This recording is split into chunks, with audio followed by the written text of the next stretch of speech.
करीब 10 मिनट इंतजार करने के बाद उसने देखा कि दूर से 2 पुलिस की गाड़ियां आ रही हैं। गाड़ियां आकर उन कुछ आवारा से दिखने वाले लड़कों के सामने रुकी। पुलिस वाले गाड़ी से उतरे और उन लड़कों को बिना कुछ समझाए समझे सीधे पकड़ लिया। लड़के जोर जोर से चिल्ला रहे थे, पैरों से लात मार रहे थे, बार बार पूछ रहे थे, हमको क्यों पकड़ रहे हो, हमने किया ही क्या है। लेकिन पुलिस ने उन्हें बोलने का जरा भी मौका नहीं दिया, सीधे उन्हें गाड़ी में धकेलकर ले गई। दरवाजे पर खड़ी जियांग युवान चुपचाप देखती रही। जब पुलिस की गाड़ी नजर से ओझल हो गई तो वो ऐसे मुड़ी जैसे कुछ हुआ ही न हो और घर के भीतर चली गई। नीचे पहुंचने से पहले ही उसने देखा कि जेग मेजू वहीं टहल रही थी। मेजू ने जैसे ही उसे देखा तो साफ घबरा गई। वो जल्दी से दौड़कर आए, ऊपर से नीचे तक उसे देखा और बेसब्री से पूछ बैठी, युवान तू ठीक तो है न। दोपहर में युवान ने उसे ठंडी नजरों से देखा। कुछ पल बाद धीमी आवाज में बोली, तुझे क्या लगता है मेरे साथ क्या हो सकता था। मेजू के होंठ खुले रह गए। उसके चेहरे पर झट से अपराधबोध सा झलक गया। फिर उसने जबरदस्ती मुस्कुराते हुए हाथ बढ़ाकर युवान का बाजू पकड़ा और मीठे लहजे में बोली, मुझे पता था तू हीरोइन है, तुझे कुछ नहीं होगा। लेकिन युवान ने हल्की से अपना हाथ छुड़ा लिया।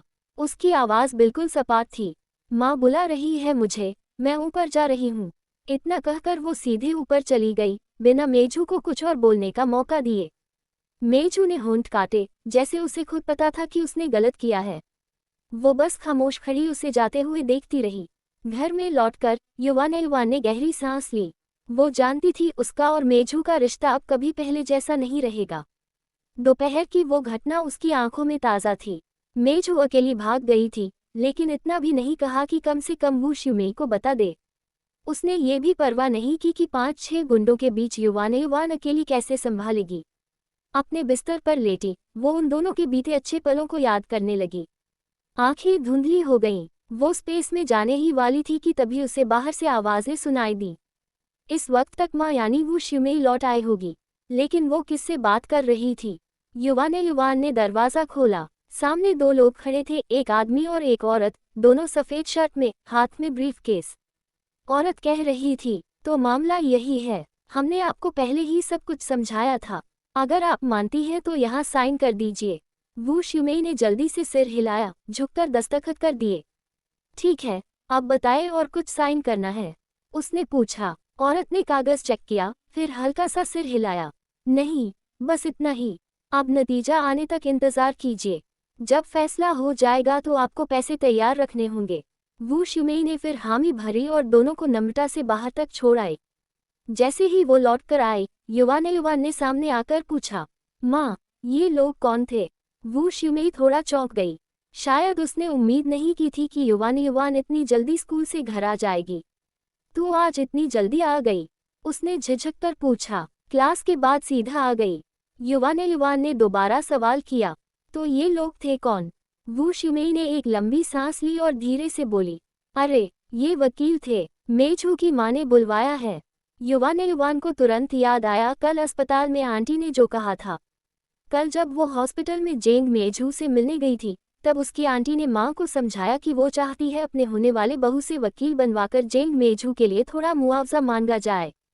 क्या तुमने मान लिया उन्हें पैसे देने के लिए। जियांग युवान ने ऊंची आवाज में पूछा। वो शिवमेई ने हल्की सांस भरी, और कर भी क्या सकते हैं, अगर उन्होंने सच में पीछा नहीं किया तो हम हमेशा उनके एहसान तले दबे रहेंगे।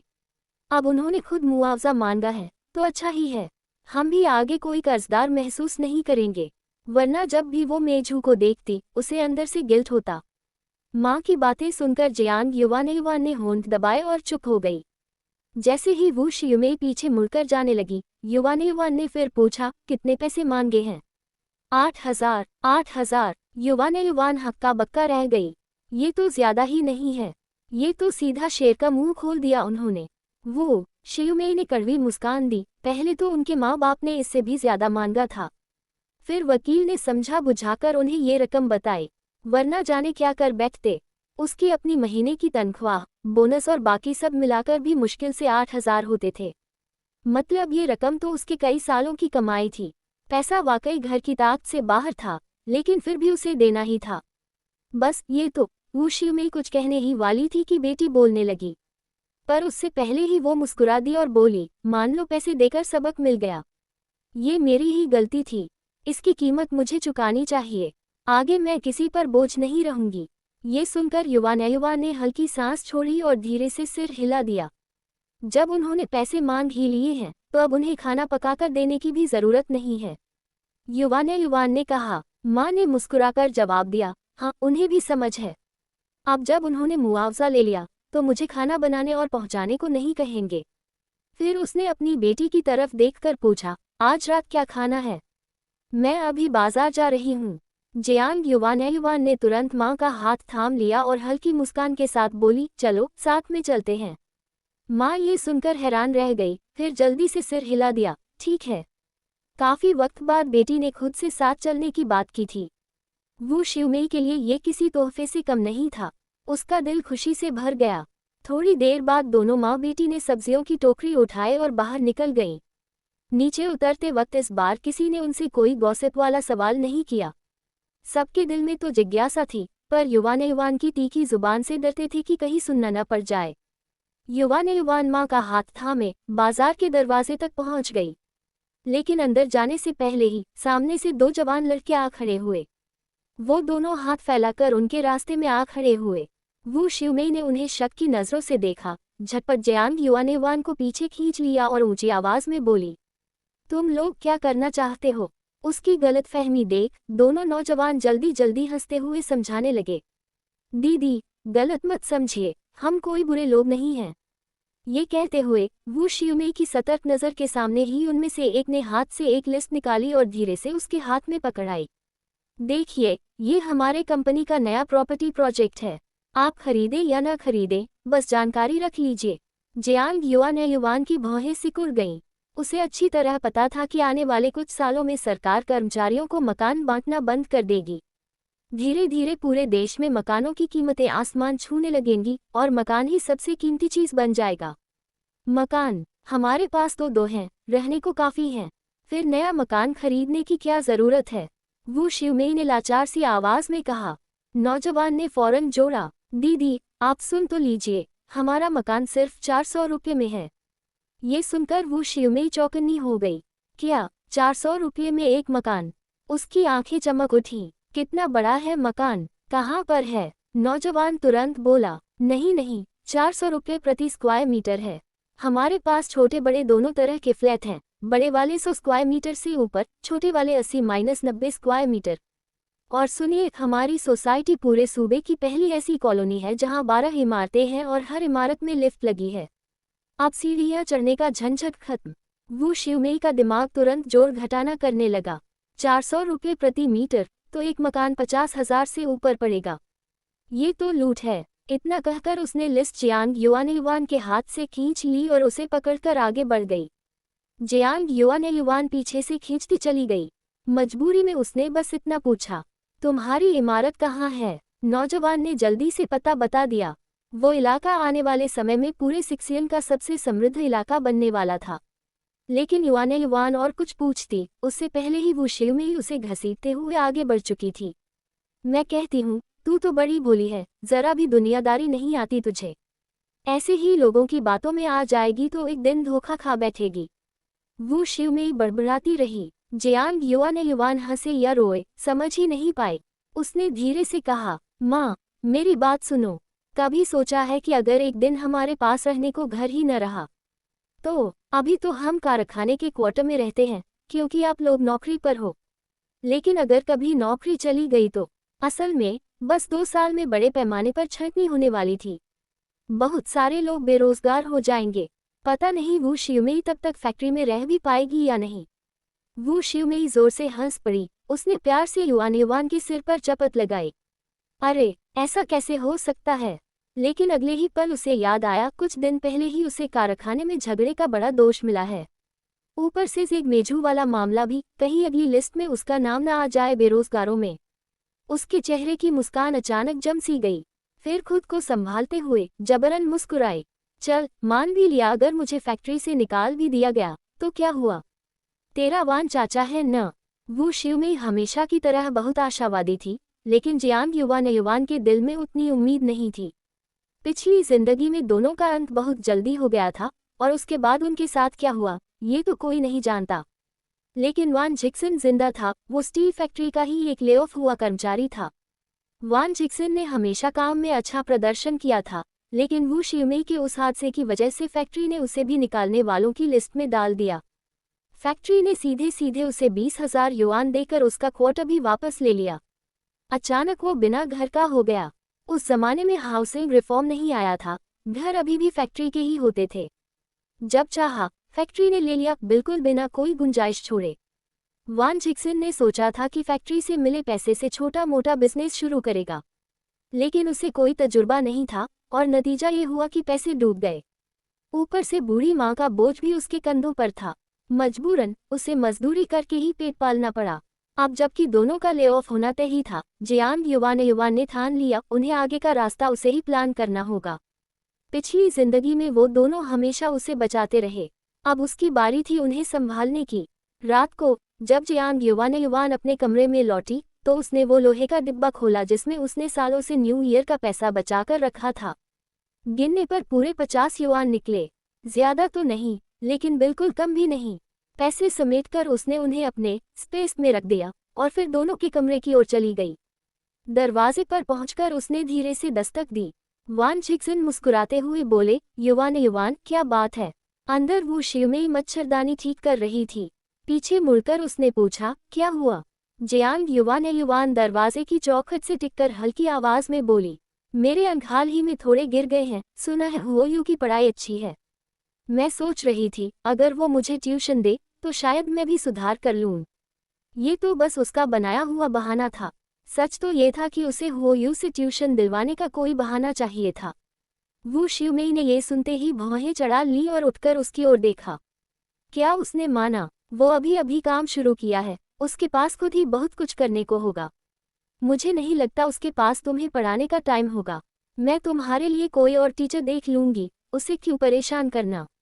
उसकी सोच बहुत सीधी थी, बस वो शियानचेन पर बोझ नहीं डालना चाहती थी।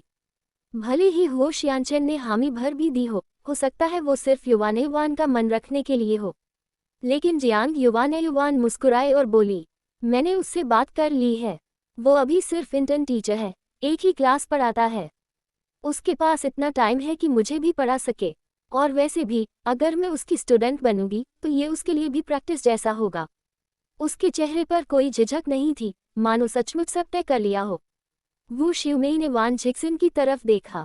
वान जिक्सन ने तुरंत मुस्कुराकर कहा, जब दोनों बच्चों ने आपस में बात कर ही ली है तो रहने दो। मुझे तो छोटा हुआ बहुत भरोसेमंद लगता है। वान जिक्सन की हामी सुनकर वू शियुमेई और कुछ नहीं बोली, बस सिर हिलाकर मान गई। ठीक है, अगर ऐसा है तो ठीक है। फिर धीरे से बड़बड़ाए, अगली बार जब उसे खाने पर बुलाएंगे तो मैं खुद उससे अच्छे से बात करूंगी। बाहर के ट्यूशन वाले टीचर्स कितनी फीस लेते हैं वो भी पता करना होगा। यूं किसी का फायदा उठाना सही नहीं है। ये सुनकर जियांग युवान के चेहरे पर खुशी छा गई। वो फौरन कमरे से निकलने को मुड़ी, लेकिन जैसे ही उसने पैर बाहर रखा वू शियुमेई की आवाज फिर पीछे से आई, वैसे युवान तुम बताना तो भूल ही गई कि तुम पढ़ाई करने जाओगे, उसे अपने घर बुलाओगे। जब वक्त आएगा तो मैं तुम्हारी ट्यूशन खत्म कर दूंगी और बस उसे घर पर खाना खिला दूंगी। हम पहले ही तय कर चुके हैं कि पढ़ाई सुचेग यूनिवर्सिटी में ही होगी, वहाँ हमारे लिए ज्यादा सुविधाजनक है। जियांग युवान ने नरमी से कहा।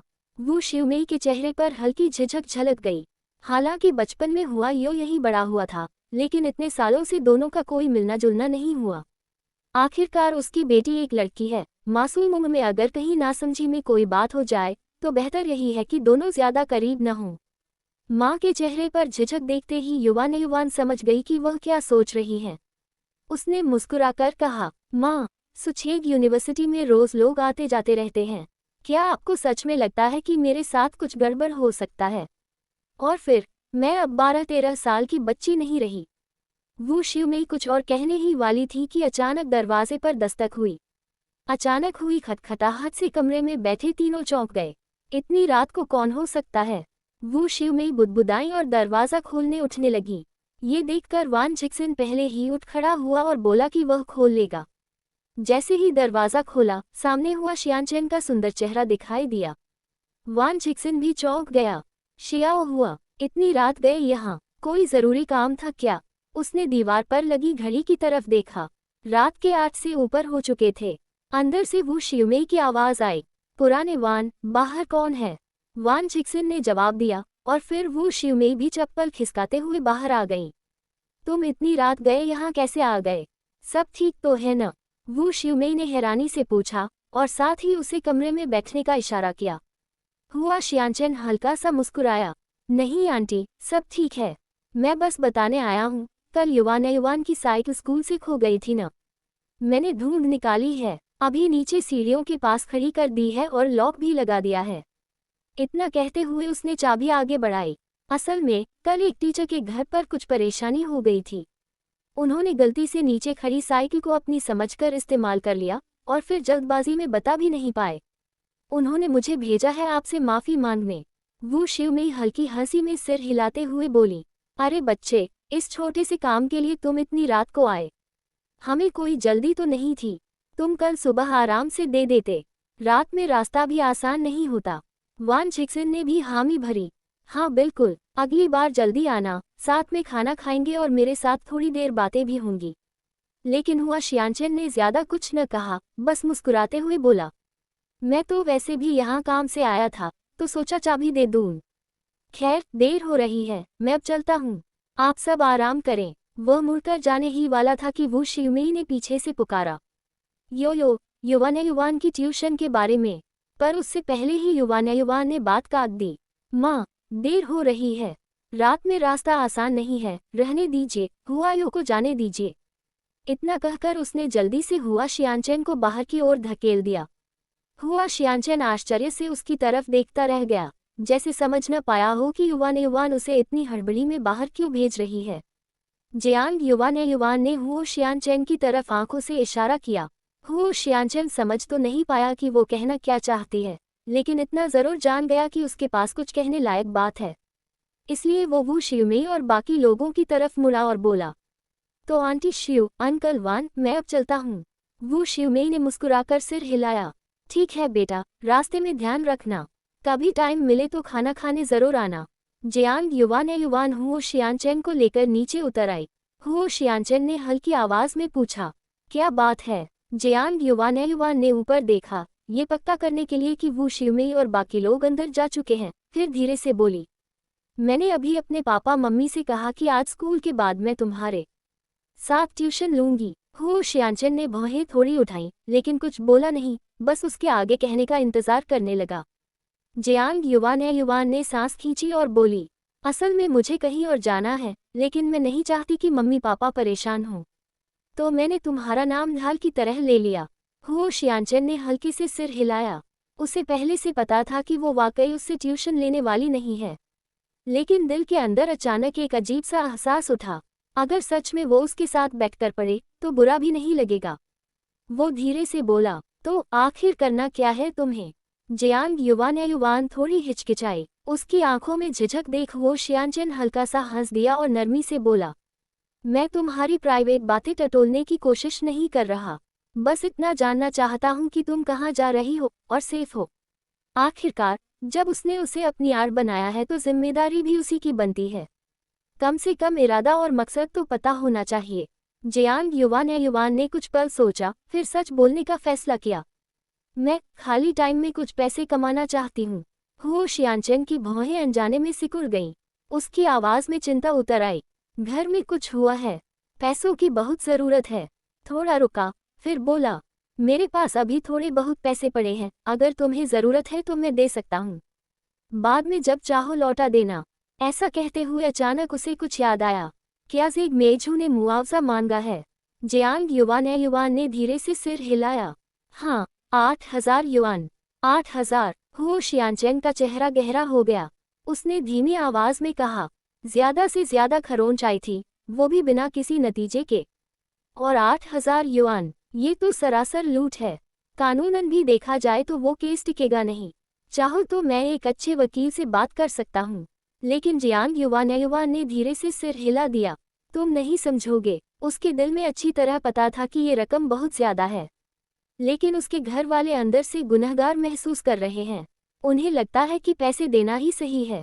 जेग मेजू शायद इसी कमजोरी को पकड़कर इतनी बड़ी रकम मांग रही है, और अगर वो सही मायने में हिसाब लगाने बैठे तो आखिरकार पैसे दे ही देंगे। युवान ने मन ही मन सोचा, कर्ज की तरह ये बोझ सिर पर रखने से अच्छा है एक बार देकर खत्म कर दो। कम से कम आगे जब जेग मेजू पुरानी बात छेड़ेगी तो उसे ताना देने का हक नहीं रहेगा, क्योंकि उसका आसमान छूता मुआवजा तो वो पहले ही ले चुकी होगी। पुनर्जन्म के बाद उसे एक और चीज समझ आई थी, जेग मेजू के साथ उसका रिश्ता वैसा मजबूत नहीं था जैसा वो सोचती थी। असल में वो रिश्ता बहुत ही नाजुक था। हुओ शियानचेन उसकी आंखों में बसी उस चुप्पी और दर्द को देख रहा था। उसने महसूस किया, जियांग युवान, तुम वैसे बिल्कुल नहीं हो जैसे मैंने पहले सोचा था। शियानचेन समझ गया था कि वो क्या सोच रही है। उसने हल्के से पूछा, तो मुझे किस तरह से तुम्हारे साथ कोऑपरेट करना होगा? जियांग युवान ने अपनी सोच को दबाया, हल्की सी मुस्कान के साथ बोली, तुम्हें कुछ भी करने की जरूरत नहीं है। मैं वादा करती हूँ कि हर दिन अंधेरा होने से पहले घर लौट आऊंगी। तुम्हें किसी तरह की परेशानी नहीं दूंगी। शियानचेन को परेशानी से डर नहीं था, उसे तो बस ये फिक्र थी कि इतनी छोटी सी लड़की अगर रात को अकेली लौटेगी तो सुरक्षित नहीं रहेगा। वो फिर बोला, अरे नन्ही सी लड़की, तुम पैसे कमाने का सोच भी कैसे रही हो? जियांग युवान चुप रही। ये देखकर शियानचेन के होठों पर हल्की मुस्कान आ गई। अगर बताना आसान नहीं है तो कम से कम ये तो कह दो कि किस तरीके से पैसे कमाने का सोच रही हो। धीरे से उसने कहा, मैं खुद का एक छोटा सा स्टॉल लगाना चाहती हूँ। क्या बेचने वाली है ये उसने नहीं बताया। उसकी बात सुनकर शियानचेन ने सिर हिलाया, तो जगह भी सोच ली होगी। हाँ, शहर के उत्तर वाले हिस्से में जो सिल्क फैक्ट्री है वहीं। सियांचेंग में रेशम बुनाई का काम सबसे ज्यादा चलता था। वहाँ की सिल्क फैक्ट्री तो पूरे देश की मशहूर फैक्ट्रियों में गिनी जाती थी, स्टील फैक्ट्री से भी कहीं बड़ी। दसियों हजार मजदूर वहाँ काम करते थे और उनकी जिंदगी भी काफी अच्छी थी। खाने पीने से लेकर रहने सहने तक सब सुविधा फैक्ट्री देती थी। बाहर पैसे खर्च करने की जरूरत ही नहीं पड़ती थी। जियांग युवान ने जगह सोच समझ कर ही चुनी थी। फैक्ट्री के मजदूरों को खाने पीने और कपड़े की कमी तो थी नहीं, ऐसे में उनका वेतन ज्यादातर बच जाता था, यानी उनके पास खरीदने की ताकत भी थी। शियानचेन ने फिर सिर हिलाते हुए कहा, अगर सच में स्टॉल लगाना है तो ये जगह सही चुनी है। थोड़ा सोचकर उसने और जोड़ा, लेकिन अकेले जा रही हो तो ध्यान से रहना। युवान ने सिर झुकाकर हामी भरी। दोनों बातें करते हुए नीचे आ गए। नीचे पहुंचकर पता चला कि कोई शियानचेन का इंतजार कर रहा था। वो शख्स मोटरसाइकिल पर बैठा था, उम्र लगभग 23-24 साल। घनी भौहें, आंखों में तेज सांवला रंग, बाल छोटे छोटे कटे हुए, लेकिन फिर भी उसका चेहरा काफी हैंडसम लग रहा था। जैसे ही उसने उन्हें देखा, उसके होठों पर मुस्कान आई, सफेद चमचमाते दांत दिखे। हाथ हिलाकर उसने इशारा किया। जियांग युवान उस शख्स को नहीं जानती थी, इसलिए उसने हैरानी से शियानचेन की तरफ देखा। शियानचेन आगे बढ़ा और बोला, तुम्हें मिलवाता हूँ, ये मेरा दोस्त है झांग सुई। फिर उसने जियांग युवान का परिचय झांग सुई से कराया। झांग सुई ने बिना जताए नजर भरकर युवान को देखा। उसके होठों पर एक अजीब सी मुस्कान थी। युवान को उसकी ये नजर समझ नहीं आई, वो उलझन में पड़ गई। पास खड़े शियानचेन ने हल्की खांसी की आवाज निकाली। झांग सुई फौरन चौकन्ना हुआ, अपनी नजरें हटाई और हंसते हुए हाथ बढ़ाया। नमस्ते छोटी बहन जियांग, मैं झांग सुई हूँ, आपका नाम तो बहुत पहले से सुन रखा है। युवान ने भी झिझकते हुए हाथ मिलाया। तभी झांग सुई ने मुस्कुराते हुए कहा, तुम वैसी नहीं हो जैसी मैंने सोची थी। युवान ने भौहें चढ़ा दी। इससे पहले कि वो कुछ कहती, शियानचेन ने तुरंत पैर से उसे हल्की सी ठोकर मारी और उसके आगे बोलने से रोक दिया। फिर युवान की तरफ देखकर मुस्कुराया। युवान, मैं अब चलता हूँ। साइड सीढ़ियों के नीचे तुम्हारे लिए लॉक करके रखी है, हुआ शियानचेन ने कहा और हाथ से पीछे की सीढ़ियों की तरफ इशारा किया। जियांग युवान ने नजर घुमाकर देखा और हल्के से सिर हिलाया। हुआ शियानचेन और बाकी लोगों को जाते देख वो मुड़ी और ऊपर चली गई। जैसे ही घर के दरवाजे तक पहुंची और दरवाजा खोलने ही वाली थी, तभी अंदर से वो शिवमेई और बाकी लोगों की बातें सुनाई दी। उद्धरण चिन्ह ... हमारे पास अभी इतने पैसे नहीं हैं। मैं सोच रही थी क्यों न गुवान शिवलान से उधार ले लें। वो शिवमेई की आवाज बाहर आ रही थी। शिवलान वो शिवमेई की छोटी बहन थी और जियांग युवान की मौसी। उनके घरवाले तो दिल के बहुत काले हैं। वान झिशिन के लहजे में गुस्सा था। ये तो सीधा लूटपाट जैसा है। मैं जाकर उनसे बात करता हूँ। इतने सालों का रिश्ता क्या ऐसे ही खत्म हो जाएगा? बिल्कुल नहीं। गुस्से में उसने मेज पर जोर से हाथ पटका। अगर बात नहीं बनी तो हम सीधा कानूनी रास्ता अपनाएंगे। वैसे भी इसमें दोनों की गलती है, सिर्फ तुम्हारी नहीं। लेकिन वू शियुमेई ने उसका हाथ पकड़ लिया और धीमे स्वर में बोली, इस मामले में गलती तो सबसे पहले मेरी ही थी। अगर मैंने उकसाया ही न होता तो ये सब घटता ही नहीं। ऊपर से युवान और मेइझू अब भी दोस्त हैं। दोनों बच्चों की दोस्ती हमेशा अच्छी रही है। अगर हम उनका रिश्ता तोड़ देंगे तो शायद बच्चे फिर कभी दोस्त न बन पाएं। वू शियुमेई ने आह भरते हुए कहा। वान झिशिन ने सुना तो कड़वे स्वर में बोला, क्या तुम्हें सच में लगता है कि इतने बड़े हादसे के बाद दोनों बच्चे पहले जैसे दोस्त रह पाएंगे? और मान लो कि दोस्ती हो भी गई तो भी पहले जैसी गहराई नहीं रहेगी। वू शियुमेई के चुप चेहरे को देखकर उसने फिर कहा, और वो लोग तो हमें बिल्कुल हल्के में ले रहे हैं। उन्हें तो युवान की भी परवाह नहीं। वान झिशिन की सोच माँ बेटी से कहीं आगे तक जाती थी। कहते कहते वो फिर गर्म हो गया। नहीं, ये तरीका बिल्कुल ठीक नहीं। मैं अभी उनके घर जाता हूँ और साफ साफ पूछता हूँ कि माजरा क्या है। कहते कहते सच में दरवाजे की तरफ बढ़ा। वू शियुमेई ने फिर उसका हाथ थाम लिया। जरा देखो तो, ये वक्त है बाहर जाने का। चाहे मिलना भी हो तो कल सही वक्त पर जाना। वान झिशिन कुछ देर रुका और सोचने लगा, फिर कदम रोक लिए। पहले तुम्हारे पापा ने घर से बहुत पैसा उधार लिया था और हमारे पास अब बचत भी ज्यादा नहीं बची। मुझे तो नहीं लगता कि हम 3000 निकाल पाएंगे। उसकी आवाज बहुत धीमी थी। वू शियुमेई ये सुनकर चौंक गई। क्या पापा ने तुमसे कब पैसे मांगे? वान झिशिन के चेहरे पर अपराधबोध झलक पड़ा। बस परसों ही। उन्होंने कहा कि बहुत जरूरी काम है और मुझसे कसम ली कि तुम्हें मत बताना। ससुर थे, ऊपर से हाथ जोड़कर बैठे थे, वो कैसे मना करता।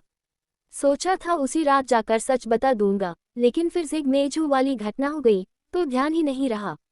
वू शियुमेई की आवाज अब फटने लगी। तुम इतने भी भोले कैसे हो सकते हो? तुम्हें तो पता है ना मेरे पापा कैसे हैं। अगर पैसा उनके हाथ में गया तो वापस आना नामुमकिन है। बोलते बोलते उसकी आवाज कांप गई। उसके पिता के लिए बेटा ही सब कुछ था। बेटियां तो बस बेटे की सेवा करने के लिए पैदा हुई थीं। लेकिन उसके दोनों बेटे नाकाम निकले और बहुएं दबंग। ऐसे में वो बार बार बेटियों का पैसा खींचकर बेटों को सहारा देता। अगर पैसा खुद अपने लिए होता तो वू शियुमेई शायद कुछ न कहती। लेकिन हर बार बेटों का बोझ उठाने के लिए उसका पैसा ले लिया जाता था। 2 बेटे हैं उसके, और फिर भी वो ये सब बर्दाश्त नहीं कर पा रही थी। तुम्हें क्या हो गया है? ये पैसा क्या हमारा साझा पैसा नहीं है? मुझसे पूछे बिना तुमने उसे पैसे कैसे दे दिए? वू शियुमेई रोते रोते बोल पड़ी, आखिर कितने दिए? 2। वान झिशिन हकलाने लगा। 1000 शब्द उसके गले से ही नहीं निकला। ये सुनते ही वू शियुमेई के तो जैसे पैरों तले जमीन खिसक गई। वान झिशिन, तुम्हें मैं क्या कहूँ? ये तो वो पैसा था जो तुमने इतने सालों की मेहनत से बचाया था। और तुम, अगर ये पैसे झेंग परिवार को मुआवजे के तौर पर जाते तो वो मान भी लेती। अपनी गलती का दाम चुका देना ससुराल के 2 भाइयों को पालने से कहीं बेहतर था। वो और भी कुछ कहने जा रही थी, पर वान झिशिन के उस उलझे मासूम से चेहरे को देखकर उसके शब्द गले में अटक गए। शादी से पहले ही वान झिशिन ने अच्छी खासी रकम जोड़ ली थी। शादी के बाद उसने सारे पैसे वू शियुमेई के पास ही रखवाए, लेकिन उसे पता था कि पैसा कहाँ रखा है। जब फुर्सत मिले मेरे साथ चलकर वो पैसे वापस लेकर आओ, वू शियुमेई ने गहरी आवाज में कहा। वान झिशिन समझ गया कि इस वक्त बहस करना ठीक नहीं। उसने तुरंत सिर हिलाकर कहा, ठीक है। दोनों को मालूम था कि पैसे वापस मिलना शायद नामुमकिन ही होगा। और सुनो, ये पैसा हमारा है। आगे से बिना पूछे बिना बताए कोई भी पैसा खर्च नहीं करेगा। वू शियुमेई ने सख्ती से कहा। वान झिशिन ने जल्दी से हामी भरी, हाँ, आगे ऐसा नहीं होगा। वो सोच रहा था कि अगर माँ पैसे मांगती तो पहले वू शियुमेई से पूछ लेता। लेकिन आज जब उसके ससुर उसके सामने आंसू नथुने बहाते हुए घुटनों पर गिर गए तो उसका दिल पसीज गया और उसने पैसे थमा दिए। वैसे ये सब बातें युवान को मत बताना। वो बच्ची वैसे ही बहुत सोच में रहती है। शायद पढ़ाई का भी दबाव है, ऊपर से हाल की टेंशन। उसे इन सब फालतू झंझटों में मत डालो, वू शियुमेई ने धीमे स्वर में कहा। वान झिशिन ने सहमति में सिर हिला दिया। वैसे युवान अभी तक ऊपर क्यों नहीं आई? जरा देख तो आओ। वू शिमई को हैरानी हुई। बाहर खड़ी जियांग युआन ये सब सुन चुकी थी। घबराकर उसने तुरंत 2 कदम पीछे लिए, फिर जोर से अपने चप्पल घसीटकर आवाज की ताकि अंदर वालों को लगे कि अभी आई है। फिर दरवाजा खोलकर अंदर चली गई। वू शिमई ने उसे देखते ही अपना चेहरा संभाल लिया और मुस्कुराकर पूछा, यू को छोड़ आई? जियांग युआन ने सिर हिलाकर हामी भरी। तो अब अपने कमरे में जाकर जल्दी सो जाओ, सुबह फिर जल्दी उठना है, वू शिमई ने प्यार से कहा। जियांग युआन हल्की मुस्कान के साथ बोली, ठीक है, आप लोग भी जल्दी सो जाए। और फिर सीधा अपने कमरे में चली गई। कमरे की बत्ती बुझाते ही वो सीधे अपने स्पेस में पहुंच गई। वहां आड़ू का पेड़ अब गहरे लाल आड़ुओं से लदा हुआ था। घर से बाहर निकलते ही मीठी सी खुशबू पूरे वातावरण में फैली थी। वो पेड़ के पास भागकर पहुंची और ढेर सारे आड़ू देखकर उसका दिल अभी अभी की भारी बातें भूलकर हल्का हो गया। पूरा पेड़ आड़ुओं से लदा था और हर आड़ू इतना रसीला लग रहा था कि मुंह में पानी आ जाए। योजक चिन्ह। आम के पेड़ पर हर आम एक वयस्क की मुट्ठी जितना बड़ा था, सफेद और लाल रंग का, और उस पर सफेद रुई जैसा एक लेयर जमी हुई थी। ये कोई आम नहीं, बल्कि असली आम थे। एक काटते ही उसकी खुशबू ऐसी फैल गई कि लार अपने आप मुंह में आ गई। अगर इसे बेचने के लिए ले जाया जाए तो ये बहुत महंगे बिक सकते हैं। ये सोचते ही उसने हाथ बढ़ाया और पेड़ से एक आम तोड़ा, कुएं के पानी से धोया और बड़ा सा कुतरा। एक घूंट मीठा रस जैसे तुरंत ही मुंह में फैल गया और मुंह में आम की अनोखी खुशबू भर गई। आम इतने स्वादिष्ट थे कि भले ही उसने अभी अभी रात का खाना खाया था, फिर भी वह 2 बड़े आम नहीं रोक पाई। आम खाने के बाद उसके अंदर एक नई ऊर्जा आ गई और उसने पेड़ पर से सारे आम तोड़ डाले। तोड़ते समय वह गिनती भी कर रही थी। अंत में गिनती करने पर पता चला कि कुल 160 आम हैं। सभी का आकार लगभग समान था और हर आम का वजन लगभग 1 किलो के आसपास था। जियांग युआन ने सारे आम कमरे में जमा कर दिए और उन्हें हल्के से संभाला ताकि आमों पर चोट न लगे और उनका मूल्य कम न हो।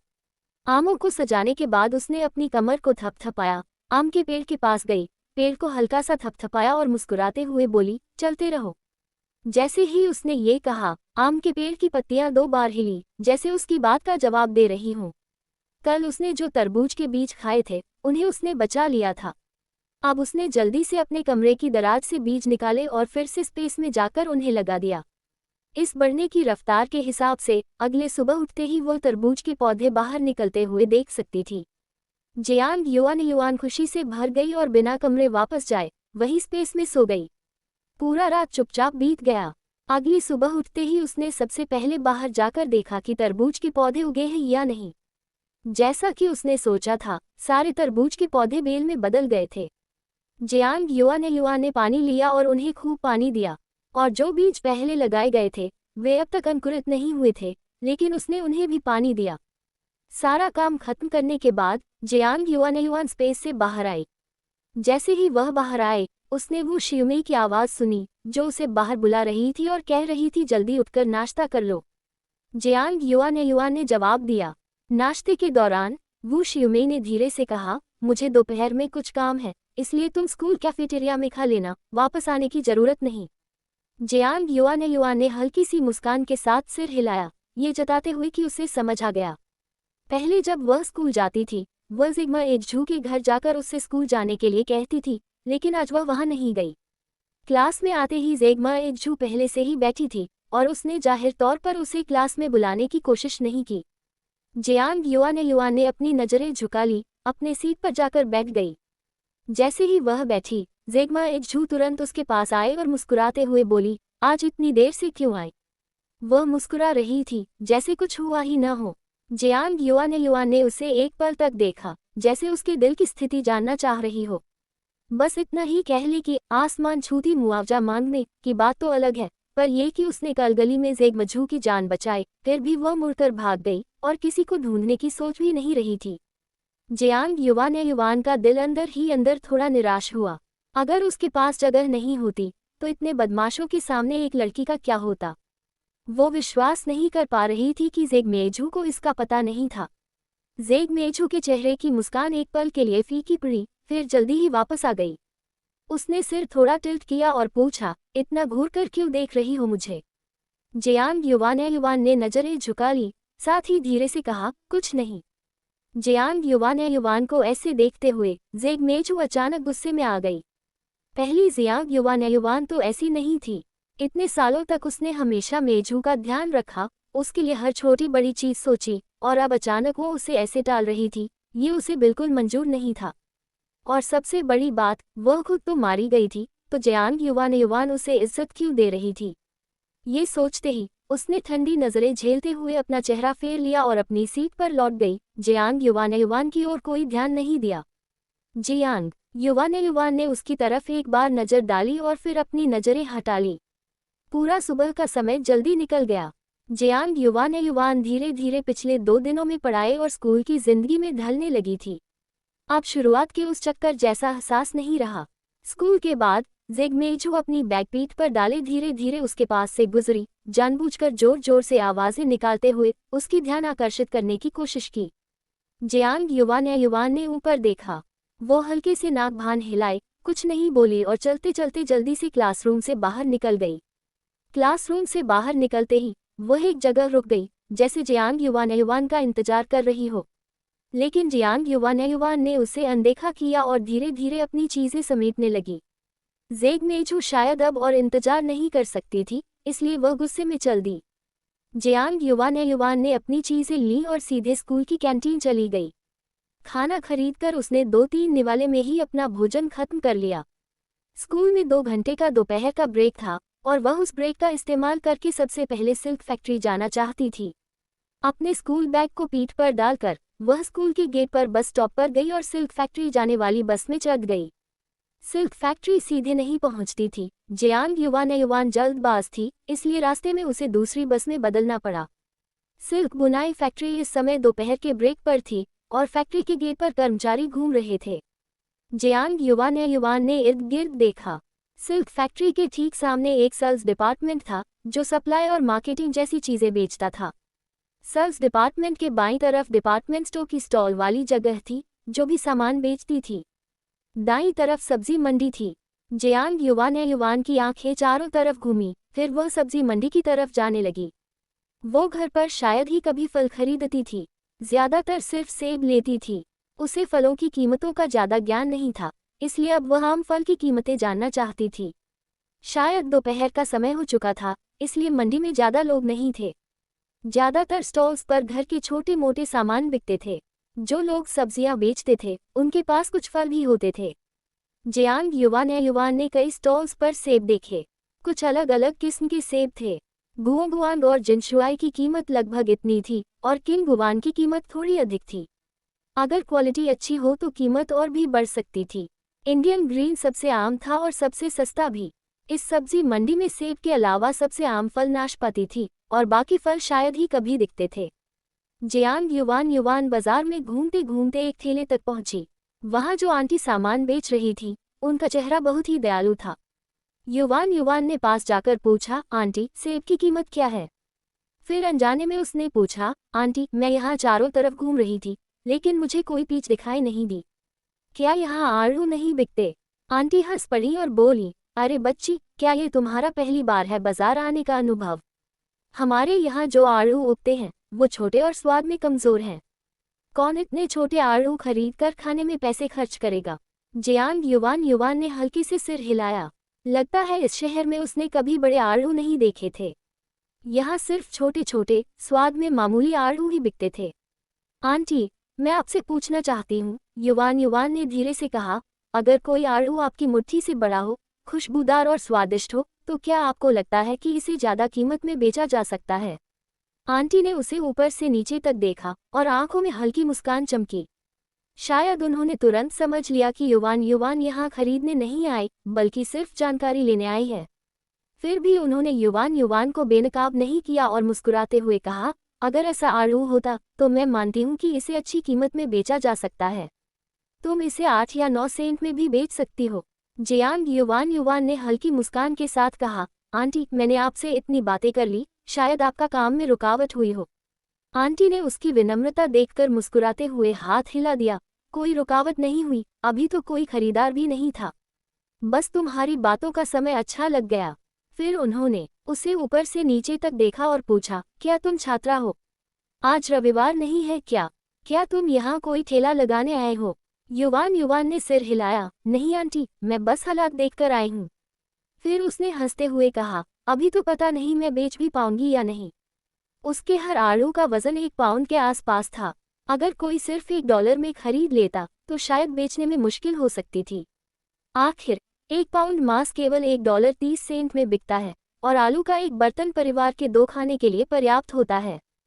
फिर कौन एक आलू के लिए $1 खर्च करेगा? थोड़ी सोच विचार के बाद जियांग युवान ने अपना स्कूल बैग पीछे से निकाला और ऐसा करने का इशारा किया जैसे कुछ निकाल रही हो। वास्तव में उसने स्पेस से एक बड़ा आलू निकाला, आंटी के सामने रख दिया और धीरे से पूछा, आंटी आप क्या सोचती हैं इस आलू के बारे में? आंटी तो सोच रही थी कि युवान शायद बड़ा चढ़ाकर कह रही है, क्योंकि उन्होंने कभी इतनी बड़ी पीच नहीं देखी थी। लेकिन जैसे ही उन्होंने आलू देखा, उनकी आंखें चौड़ी हो गईं। अरे, मैंने कभी ऐसा बड़ा आलू नहीं देखा, आंटी ने कहा, फिर हल्का सा सूंघते हुए कहा, और सच में खुशबूदार भी है। युवान ने धीरे से पूछा, अगर मैं इसे $1 में बेचूं, तो क्या आप खरीदेगी? आंटी का चेहरा कुछ पल के लिए स्तब्ध रह गया। फिर उन्होंने सोचा और आखिरकार सिर हिलाकर कहा, अगर मैं इसे अपने पोते को नए स्वाद के लिए दे सकती हूँ, तो हाँ, मैं खरीदूंगी। आखिर रोज रोज तो मैं इसे नहीं खाती। इस सोच के साथ आंटी जियांग युवान के हाथों में रखे आलू खरीदने की इच्छा जाहिर कर रही थी। बेटी, क्या आप ये आलू बेचती हो? आंटी ने आवाज में उत्सुकता के साथ पूछा। युवान ने उसकी बात सुनी और नीचे देखकर सोचा। आंटी के कपड़े देखकर लग रहा था कि उनकी जिंदगी ठीक ठाक है। अगर वो ये आलू खरीदने को तैयार है, तो इसका मतलब है कि बाजार में इसके लिए निश्चित रूप से मांग होगी। युवान ने आलू आंटी के हाथ में दे दिया और मुस्कुराते हुए कहा, मैंने आपसे इतनी बातें की, तो इस आलू को मैं आपको। जब आंटी ने ये सुना, तो उसका चेहरा तुरंत मुस्कान से खिल उठा। जियांग युवान ने अभी अभी जो 5 सेंट कमाए थे, उन्हें निकालते हुए बहुत खुश हुआ। ये तो बिल्कुल मुफ्त का कारोबार था, बस का किराया ही देना पड़ता। छात्रों के लिए मासिक बस टिकट 3 युआन का होता है। अगर रोज रोज आते जाते हो तो बस 10 सेंट लगते हैं। ये सोचकर जियांग युवान की खुशी और बढ़ गई। पहला ही कारोबार हो गया। वह खुद को इस काम में निपुण मानने लगा। सोचते हुए कि दोपहर में कक्षा भी है, वह जल्दी से बस में बैठ गया और घंटी बजते ही क्लासरूम में दाखिल हो गया। दोपहर में जैसे ही स्कूल की घंटी बजी, जियांग युवान अपने सामान को जल्दी से समेटकर हवा की तरह बाहर भागा। जियांग युवान से बात तक न करने पर जेगमा झू और भी गुस्से में आ गई। लेकिन जियांग युवान को तो ये पता ही नहीं था कि वह पहले ही रेशम फैक्ट्री जाने वाली बस में बैठ चुकी थी। इस समय फैक्ट्री के कर्मचारी भी काम से घर लौट रहे थे और बस भीड़ से भरी हुई थी। जियांग युवान ने अपनी पूरी ताकत लगाकर बस में जगह बनाई। ऐसा लग रहा था कि कल के लिए वो शिवमेई की साइकिल उधार लेना बेहतर रहेगा। जैसे ही वह रेशम बुनाई फैक्ट्री पहुंचा, कर्मचारी अभी अभी बाहर निकल रहे थे। ये देखकर जियांग युवान ने जल्दी से कोई खाली जगह ढूंढी और अपनी पहले से तैयार की हुई सब्जियों की टोकरी बाहर निकाली। एक और कंस्पिक्यूअस जगह ढूंढकर उसने टोकरी रख दी और अपनी आवाज उठाई, आइए, बड़े और मीठे आलू देखें। उसकी आवाज ने कई लोगों का ध्यान खींचा और वे सब उसकी तरफ देखने लगे। अरे बच्ची, तुम्हारे आलू तो बहुत रसीले लग रहे हैं। कितने में बेचती हो? 30 के करीब उम्र वाली एक महिला ने जियांग युवान से पूछा। जियांग युवान ने उसे ऊपर से नीचे तक देखा, उसके चमड़े के सैंडल पर निगाह डाली और फिर उसके बाएं हाथ की अंगूठी पर आधा सेकंड ठहरी। फिर अपनी नजरें हटा ली और चेहरे पर हल्की सी प्यारी मुस्कान खिलाते हुए बोला, दीदी, मेरे आलू 70 सेंट 1 पाउंड हैं। जियांग युवान ने अपने आलू उठाकर उसके नाक के पास रखा और कहा, सूंघिए, बहुत स्वादिष्ट हैं।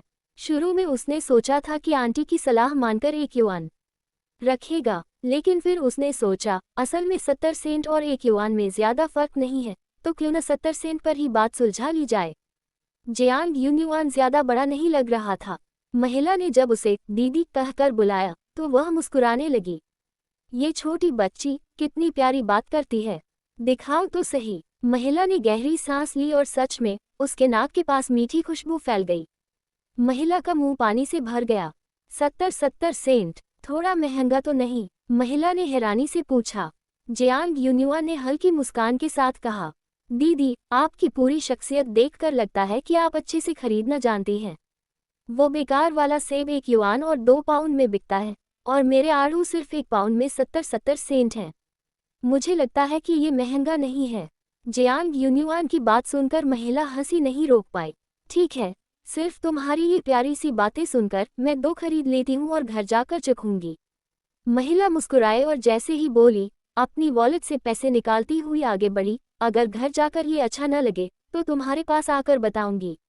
जियांग युवान ने ये सुनते ही खुशी से झूमते हुए लगभग झुककर धन्यवाद दिया।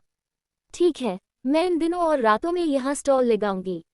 अगर आपको पसंद नहीं आया तो काम के बाद आकर मुझे बता देना। जियांग युवान मुस्कुराते हुए बोली।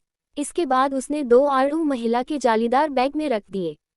महिला ने 1.80 युआन दिए और जियांग युवान खुशी से लगभग अपनी आंखें चमका रही थी। महिला के साथ पहला सौदा पूरा हो गया और धीरे धीरे और लोग भी पास आ गए। ज्यादातर वे लोग थे जिनके घर में पैसे की कमी नहीं थी और जो कुछ नया चखना चाहते थे। लेकिन कुछ लोग भी थे जिन्होंने दाम ज्यादा लगते हुए सोचा, बस 2 बार देखा, मुंह के कोनों में हल्की मुस्कान दी और फिर वापस मुड़ गए। जियांग युवान को इससे कोई फर्क नहीं पड़ा। चाहे कोई खरीदे या बस देखे, वह हमेशा मुस्कान के साथ स्वागत करती। लेकिन जो खरीदे उनके लिए उसकी मुस्कान और भी सच्ची होती। 1 घंटे से थोड़े ज्यादा समय में जियांग युवान की टोकरी में रखे दर्जनों आड़ू बिक गए।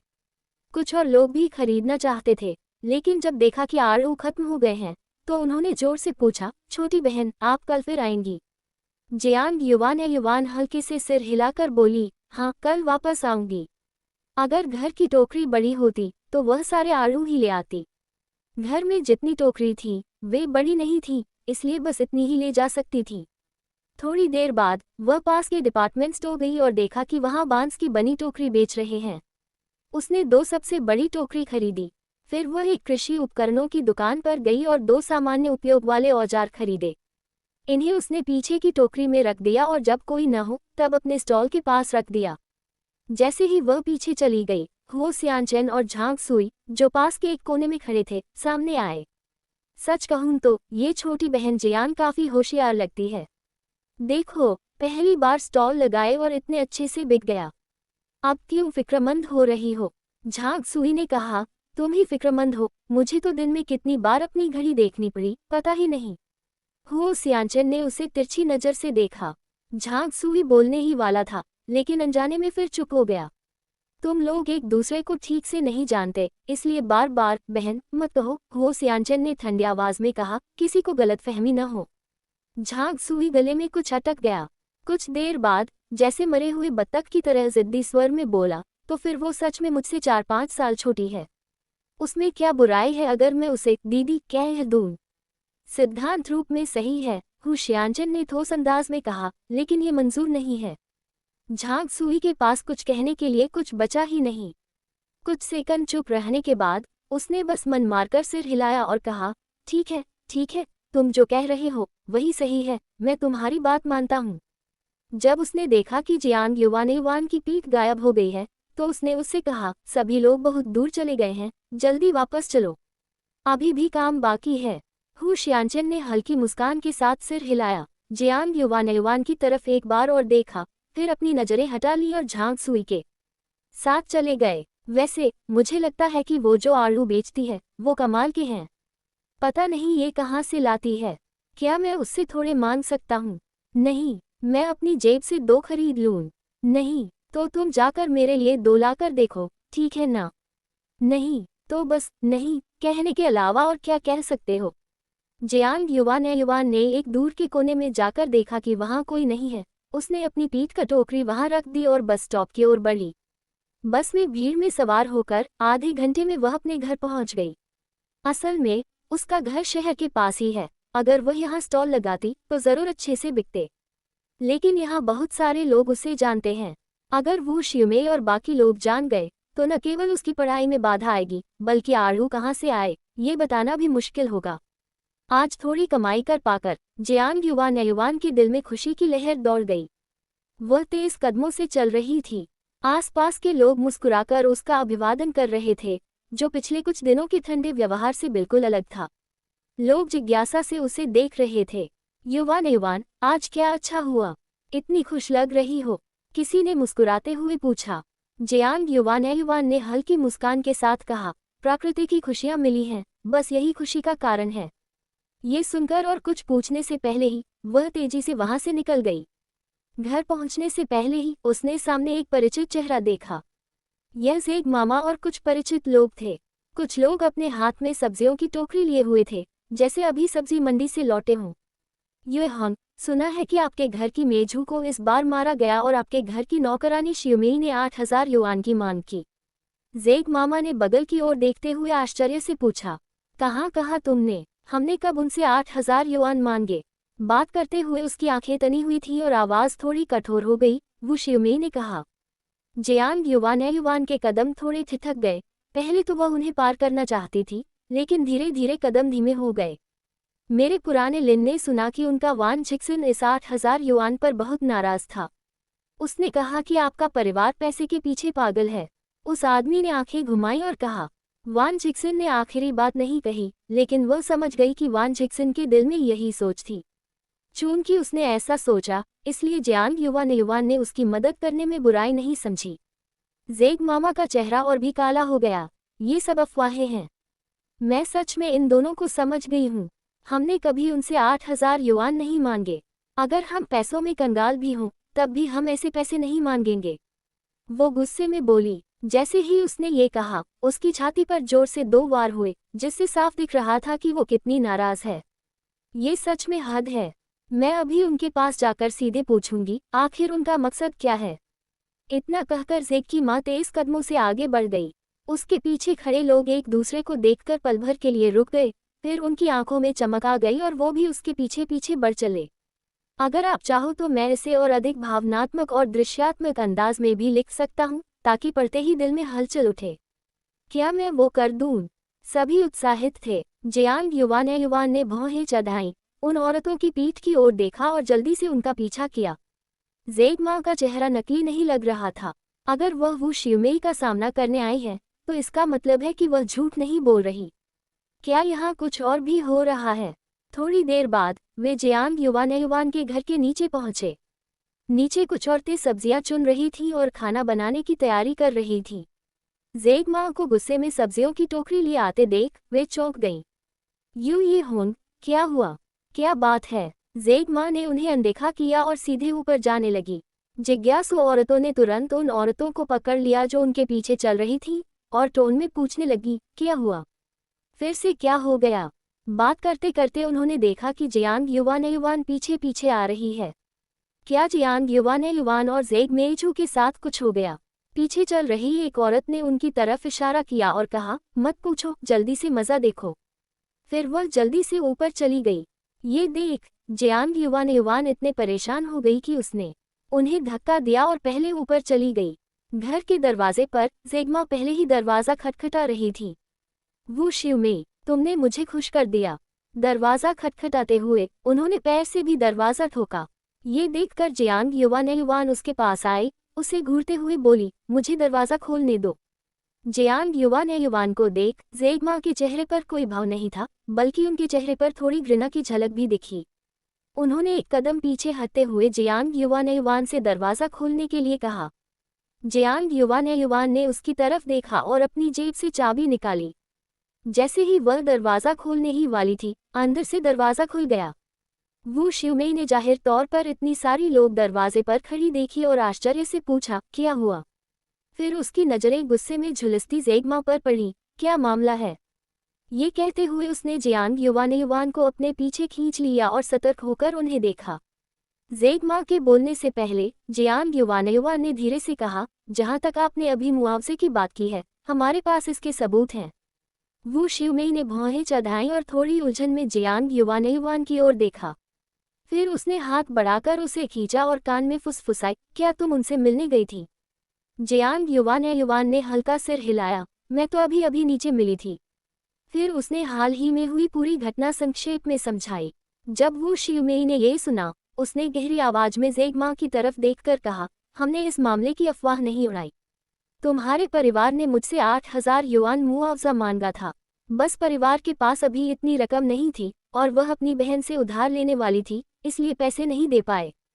ये कहकर वह वापस घर में गई और पहले वकील द्वारा लाए गए समझौते का दस्तावेज सिग्मा को थमा दिया। खुद देखो, ये साफ साफ काले और सफ़ेद में लिखा है, वाकई में 8,000। जेक की मां की ओर देखते ही वू सिउमी का चेहरा तनासा रह गया। वह बिल्कुल समझ नहीं पा रही थी इतना पैसा उनके परिवार से मांगना। कैसे ऐसा हो सकता है कि उसे इसके बारे में कुछ पता ही न हो। जेक मां ने हाथ बढ़ाकर समझौते की कागजी प्रति ली और जल्दी जल्दी देखा। वही कागज था जो उसने पहले पढ़ा था, बस पहले उसने उस पर लिखी राशि पर ध्यान नहीं दिया था। 8,000 युआन। उसका चेहरा अचानक लाल हो गया। वह जोर जोर से कागज फाड़ने लगी और सिर हिलाते हुए बोली, ये वही नहीं है जो मैंने पहले पढ़ा था। मैंने आपसे इतना पैसा मांगा ही नहीं। ये तो कोई गलतफहमी है। मैं जियाओली से पूछकर आती हूँ। जियाओली वही वकील था जिसे आंटी जेक मेइजू ने सुझाया था। जियांग युवान ने आंखें झुकी और तुरंत ही सारी बात समझ गई। अब सब कुछ साफ था। पहले अस्पताल में जब आंटी जिगमेइजू इतनी उत्सुक दिख रही थी और जेगमा व अन्य लोगों को हर जाने के लिए दबाव डाल रही थी और भविष्य की बहू को वकील के रूप में सुझा रही थी, तो वह यहाँ सब कुछ पाने के लिए इंतजार कर रही थी। जियांग युवान ने जेगमा की तरफ देखा। चेहरे पर जो हैरानी थी वह नकली नहीं लग रही थी। ऐसा लग रहा था कि उन्हें सच में कुछ भी पता नहीं था और उन्हें भी फंसाया गया था। बस अब ये समझ नहीं आ रहा था कि अतिरिक्त पैसे आंटी जेग की जेब में जाएंगे या वकील के पास या फिर दोनों में बांट लिए जाएंगे। मैं आपको इसका हिसाब दूंगी, जेगमा बोली और फिर नीचे उतर गई। सभी ने उनकी विदाई देखी और फिर उनकी पीठ की तरफ इशारे करने लगे। तुम्हें लगता है कि उन्हें सच में कुछ नहीं पता? देखो, उनका चेहरा सच में हैरान लग रहा है। अरे क्या पता, बस दिखावा कर रही होंगी। अब जब सबके सामने मामला आ गया है तो अब कुछ और नहीं बचा बस दिखावा करने का। नहीं, स्पष्ट है कि उन्होंने यह उम्मीद नहीं की थी कि लाओ वान इस मामले को सबके सामने लाएगा और अब वे नाखुश हैं। देखो, सब कुछ फाड़ भी दिया। वू सिउमेई और उनकी पत्नी गपशप में विश्वास नहीं करती थी। अगर वान जिक्सन ने इस बार शिकायत नहीं की होती तो कोई और कुछ नहीं बोलता। वू सिउमेई को भी दूसरों की बातें सुनकर थोड़ा खींच हुई। उन्होंने नाक भान सिकोड़ते हुए कहा, कोई काम की बात नहीं है, आप लोग अपने घर जल्दी जाओ और खाना बनाओ। दूसरों के घर के मामलों में दिन भर मत उलझो। लेकिन कोई भी उनकी बात सुनने वाला नहीं था। सब बस तमाशा देखने के लिए खड़े थे। उनकी बात सुनकर लोगों के चेहरे पर नाराजगी झलक रही थी। उन्होंने होंठ तानते हुए धीरे धीरे पलटकर जाने लगे। जब सभी चले गए तो वू सिउमेई ने दरवाज़ा बंद किया। ये लोग भी कितने परेशान करने वाले हैं। रोज दूसरों के घर की बातें देखने और बहस करने में लगे रहते हैं, जैसे कि अपने घर में खुश नहीं रह सकते। उन्होंने खुद ही बुदबुदाया। फिर उन्होंने जियांग युवान की ओर देखा, मुस्कुराया और कहा, कक्षा से थक गई हो? अपने कमरे में जाओ और थोड़ा आराम करो, खाना जल्दी ही तैयार होगा। जियांग युवान हल्की सी मुस्कान के साथ सिर हिलाए, बिना कुछ बोले अपना स्कूल बैग कमरे में रख दिया और फिर बाहर आई। मैं तुम्हारे साथ खाना बनाऊंगी, उसने हल्के हंसते हुए कहा। वू सिउमेई भी हंसे, जरूरत नहीं है, बस आराम करो। यहाँ बैठो और मुझसे थोड़ा बातें करो। जियांग युवान ने हाथ धोकर खाना बनाने में मदद की। वैसे क्या तुमने देखा कि मैंने कैबिनेट के नीचे जो सब्जियों की टोकरी रखी थी? वू सिउमेई ने अचानक पूछा। 2 टोकरी गायब हैं, ये सच में अजीब है। और कुछ दिन पहले एक फावड़ा भी गायब हो गया। मुझे ईमानदारी से याद नहीं कि ये चीज़ें कहाँ गईं। ये पूरा माहौल जेगमा की हड़बड़ी, लोगों की जिज्ञासा और वू सिउमेई की शांत लेकिन स्पष्ट नाराजगी जियांग युवान के दिल में गहरी भावनाओं का तूफान छोड़ गया। जियांग युवान ने खुदाई करने के लिए फावड़ा अपने स्पेस में लिया और सब्जियों की टोकरी अभी भी उसी जगह पर थी। जियांग युवान ने होंठ सिकोड़ते हुए कहा, सब्जियों की टोकरी मेरे कमरे में है। मैंने इस्तेमाल किया था और वापस रखना भूल गई। फावड़े की बात पर उसने बस नज़रअंदाज कर दिया। फिर वो उठी और अपने कमरे में गई, 2 नई सब्जियों की टोकरी निकाल ली। वू सिउमेई को ये जानने की जिज्ञासा तो थी कि जियांग युवान ये टोकरी किस लिए चाह रही थी, लेकिन उसने ज़्यादा कुछ नहीं पूछा। माँ, क्या आप और आंटी होंग ने मुआवजे के बारे में बात नहीं की? जियांग युवान ने बर्तन चुनते हुए पूछा। तो इस बार की सारी घटना यही थी। वू सिउमेई हल्के से सिर हिलाकर बोली, उसने कहा कि सब कुछ वकील के जरिए निपटाया जाएगा और मैंने उस वकील से संपर्क किया है। अब वह भी समझ गई थी, शायद क्योंकि बीच में कोई तीसरा था, इस वजह से दोनों पक्षों को सही जानकारी नहीं मिली थी। ये तो वकील की जिम्मेदारी है। मुझे लगता है युएहोंग को इस मामले में ज़्यादा जानकारी नहीं है। जियांग योन्युन ने भी सिर हिलाया। बात करते करते उन्होंने दरवाजे से कुंजी की आवाज सुनी।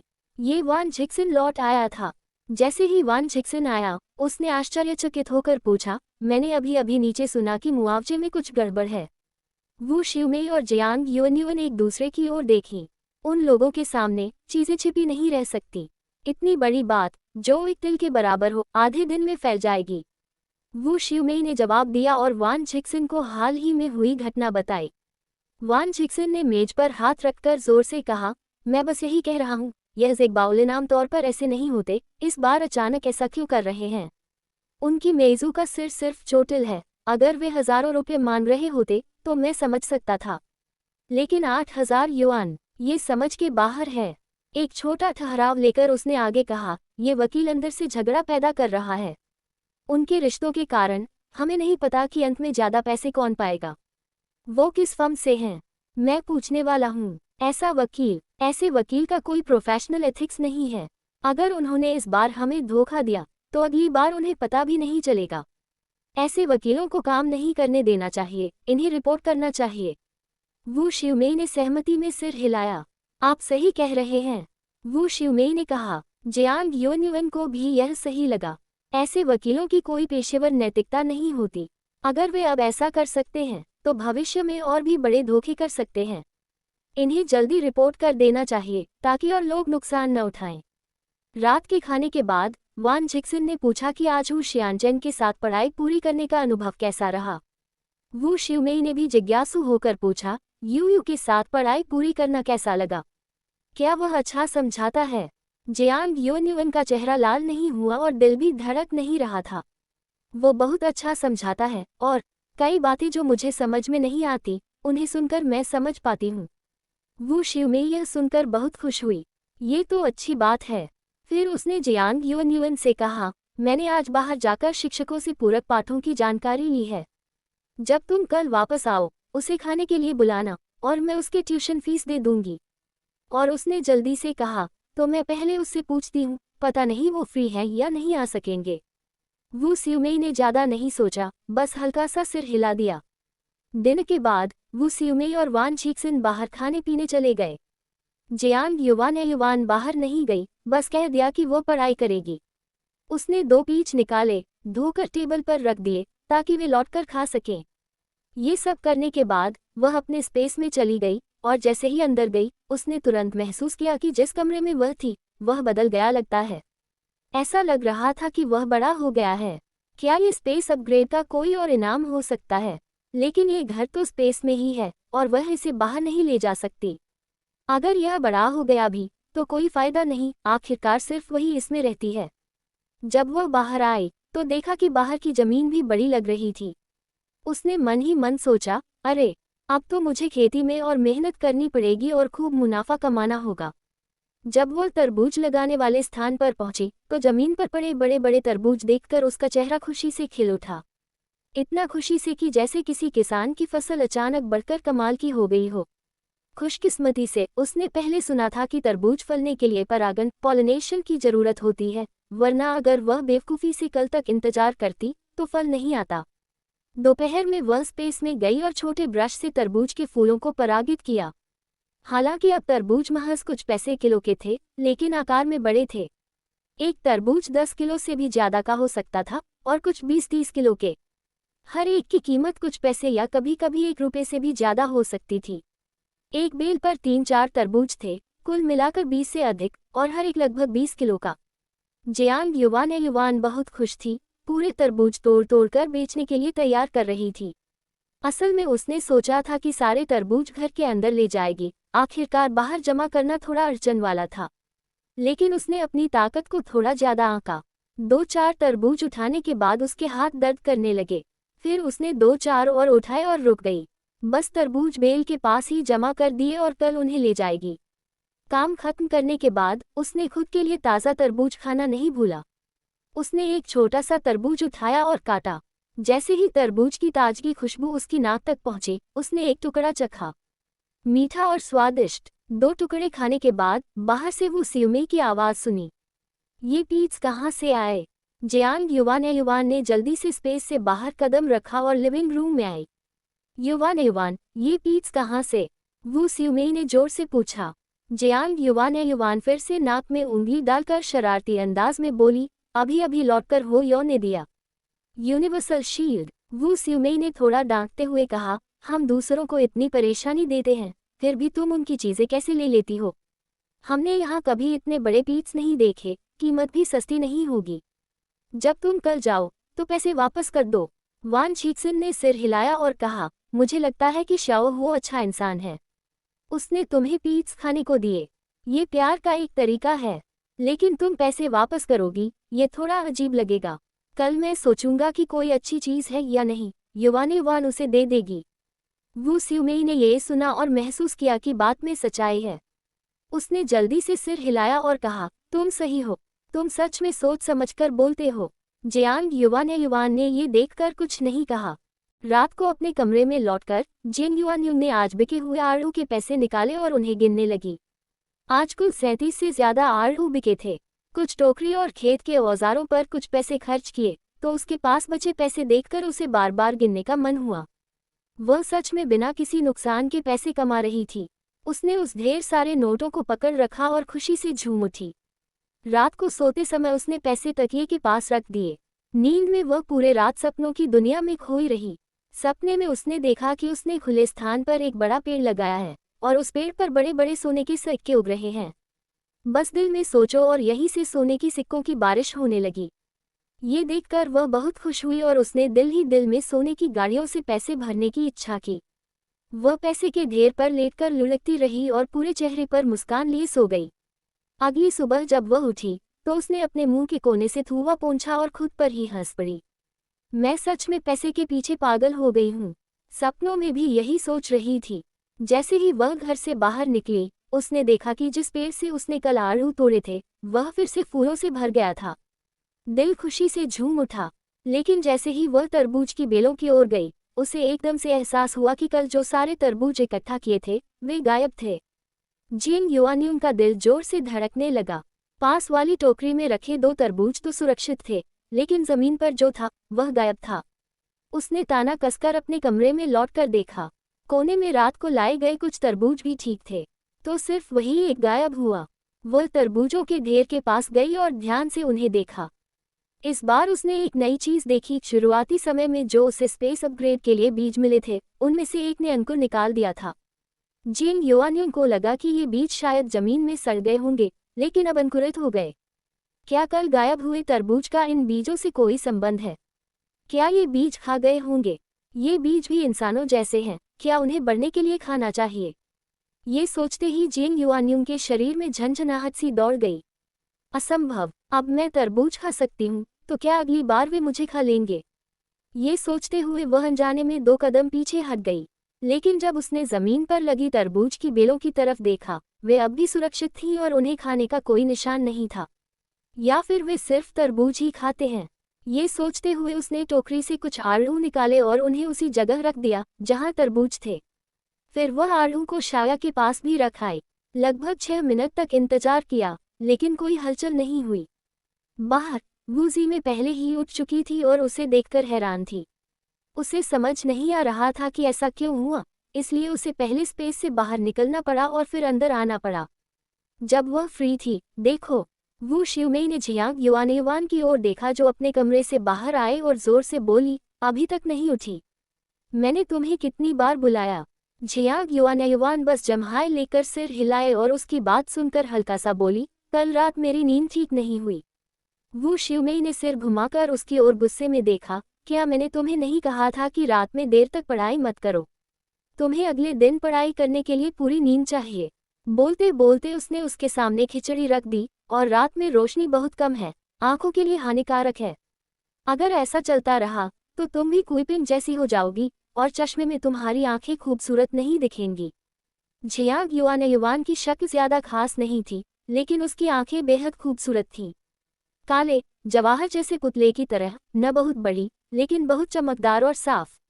अगर ये आंखें चश्मे के पीछे छिप जाएं, तो ऐसा लगे जैसे कोई मोती धूल की परत में दब गया हो। जियांग युआन हल्का सिर हिलाए और बस बोली, या तो मैं देर तक पढ़ती रही या नींद पूरी नहीं हुई। लेकिन वू शियुमेई उसकी बात पर भरोसा नहीं कर रही थी और फिर पूछा, तुम इतनी छोटी हो, पढ़ाई के अलावा और किस बात की चिंता है तुम्हें? जब मैं तुम्हारी उम्र की थी तब मैं भी नींद पूरी नहीं ले पाती थी। बोलते बोलते वह कुछ सोचती हुई रुकी और फिर बोली, परिवार की परेशानियों की चिंता मत करो। जब तुम्हारे माता पिता तुम्हारे पास हैं तो इतनी चिंता मत करो। झियांग युआन जान गई कि उसने कुछ गलत समझ लिया, लेकिन उसने समझाया नहीं, बस हल्के सिर हिलाकर समझाने की कोशिश की। ठीक है, जल्दी से अपना चेहरा धोओ, दांत साफ करो और नाश्ता करो। वू शियुमेई हंसती हुई बोली, मैं खा चुकी हूँ, फिर जाकर ब्रश कर लूंगी। तो फिर मोटे मोटे नाश्ते खा लो। वू शियुमेई हंसते हुए चिढ़ाई। झियांग युआन भी हंसी। कुछ ही पल में कमरे में दोनों की हंसी गूंज उठी। योजक चिन्ह योजक चिन्ह योजक चिन्ह। घर से बाहर निकलते ही झियांग युआन अपने स्कूल बैग के साथ स्कूल की ओर चल पड़ी। रास्ते में उसने ज़ेग मेइज़ू को अकेले स्कूल जाते देखा। उसे देखकर ज़ेग मेइज़ू ने होंठ सिकोड़ लिए, थोड़ी देर हिचकिचाई, फिर उसके पास आ गई। झियांग युआन, अब तुम मेरी दोस्त नहीं बनना चाहती? ज़ेग मेइज़ू ने जोर से पूछा। झियांग युआन अपनी चाल रोकी और उसकी ओर ध्यान से देखने लगी। ज़ेग मेइज़ू को जैसे ही अपनी गलती का एहसास हुआ और वह अनजाने में भागना चाही, झियांग युआन की आवाज़ उसके कानों में पड़ी। यह इस पर निर्भर करता है कि तुम ईमानदार हो या नहीं। ज़ेग मेइज़ू की पलकों पर अर्धकपट था, वह सीधे झियांग युआन की आंखों में देखने की हिम्मत नहीं कर रही थी। कुछ सेकंड बाद उसने अपना सिर उठाया, झियांग युआन की ओर देखा और तंज कसते हुए बोली, तुमने मुझसे इतनी सारी बातें की हैं, फिर भी तुम्हें मुझसे दोस्ती करने का हक कैसे है? झियांग युआन ने हल्के से भौहें उठाई। सिवाय इसके कि मेरी माँ ने तुम्हें चोट पहुंचाई, मुझे नहीं लगता कि मैंने तुम्हें माफ़ी मांगने लायक कुछ किया। ज़ेग मेइज़ू की आंखें झियांग युआन पर टिकी, वह सच में उसकी आंखों में कोई अपराध बोध देखना चाहती थी। लेकिन वहाँ कुछ भी नहीं था। झियांग युआन खुले दिल की थी।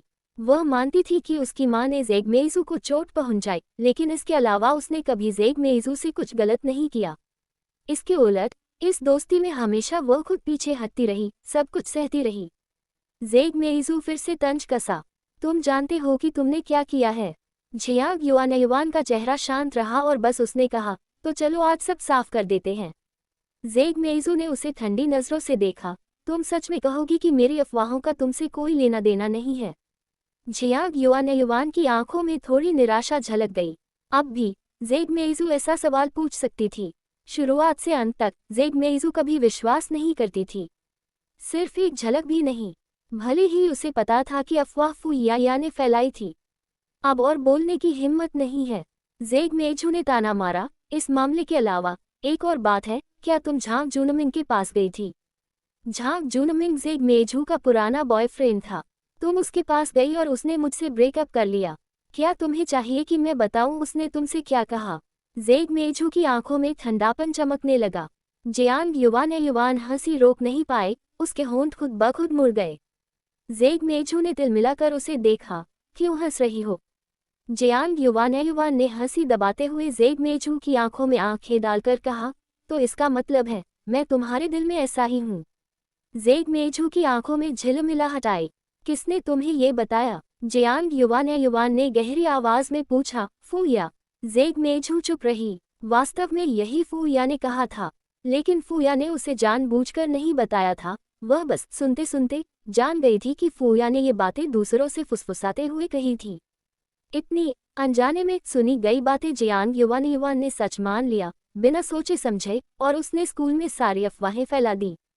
असल वजह यह थी कि उसने झांग जुनमिंग से सीधे बात की थी, इसलिए ब्रेकअप हुआ था, न कि किसी छुपे इरादे से। फू या का क्या मकसद था, चाहे पहले न पता चलता, अब तुम्हें पता चल गया।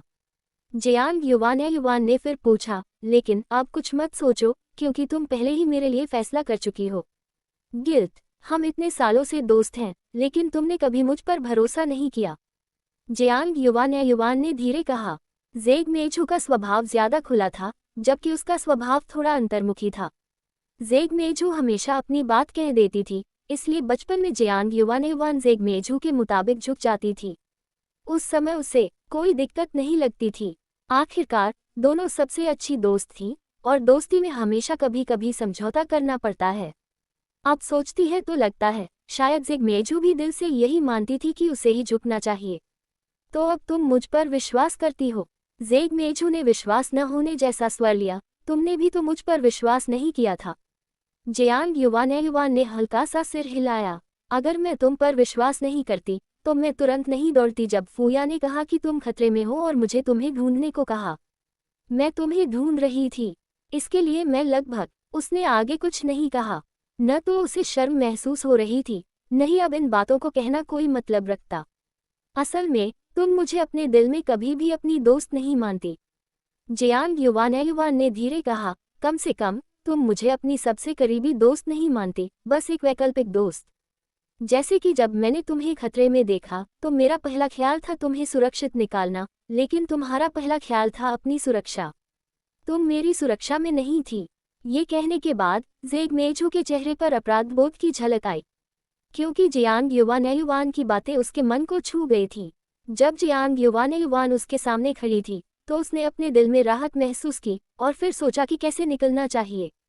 बच निकलने के बाद उसने सोचा कि किसी को ढूंढकर जियांग युवान को बचाए, लेकिन उन लोगों के धमकी भरे शब्द उसके दिमाग में घूमते रहे और उसने फिर कदम पीछे खींच लिया। वह अपने लिए बहाने ढूंढती रही, हर तरह की तर्कसंगतियां बनाती रही। ये जो जिंग युआनयुंग ने किया वह उसके अंदर की ताकत और समझदारी को दिखाता है। उसे खड़ा करने वाला कोई और नहीं बल्कि उसकी अपनी बुद्धिमानी और आत्मविश्वास था। उसने अपने आप को चोट या नुकसान से बचाया और अपने फैसले खुद लिए। जेग मेजू को जैसे ही एहसास हुआ कि जिंग युआनयुंग अब उसकी हर बात में फंसने वाली नहीं है, उसे अपनी गलती का एहसास हुआ, लेकिन उसका अहंकार उसे अभी भी परेशान कर रहा था। जिंग युआनयुंग ने शांत पर ठंडी और मजबूत आवाज में सवाल किया, तो फिर बताओ, परिवार के आंगन में मेरे बारे में कितनी अफवाहें तुमने फैलाई? इससे पहले उसने फूया को ही दोषी समझा था, लेकिन अब उसे पता चला कि जेग मेजू ने भी उसकी निजी बातें बाहर फैलाई। इसके बावजूद जिंग युआनयुंग ने गुस्सा दिखाने की बजाय बस सिर हिलाया और मौन रहकर वहां से चली गई। जेग मेजू की गुस्से में चिल्लाहट, पैरों की ठोक ठोक और फिर भी पीछे मुड़कर देखना, ये सब उसकी उलझन और पछतावे को दिखाता है। लेकिन जिंग युआनयुंग ने उसे नजरअंदाज कर अपनी शांति और सम्मान बनाए रखा। अंत में हॉस्पिटल में दिया गया वादा याद करते हुए जिंग युआनयुंग ने नरमी दिखाते हुए कहा, आज स्कूल के बाद तुम मेरे घर आकर अपनी सफ़ेद ड्रेस ले सकती हो। इस सीन में भावनाएं गहरी हैं, एक तरफ गुस्सा, अहंकार और पछतावा, दूसरी तरफ समझदारी, धैर्य और आत्मसम्मान। अगर चाहो तो मैं इसे और ज़्यादा भावनात्मक और दिल छू लेने वाले हिंदी रूप में भी लिख सकता हूँ, जैसे कहानी का हिस्सा पढ़ते समय आंखों में तस्वीर उभर आए। क्या मैं ऐसा कर दूँ? जब जेग मेजू कक्षा में आई और जब वह जिंग युआनयुंग के पास से गुजरी, उसने जानबूझकर उसकी मेज पर रखी सारी किताबें जमीन पर गिरा दी। जिंग युआनयुंग ने उसे देखा।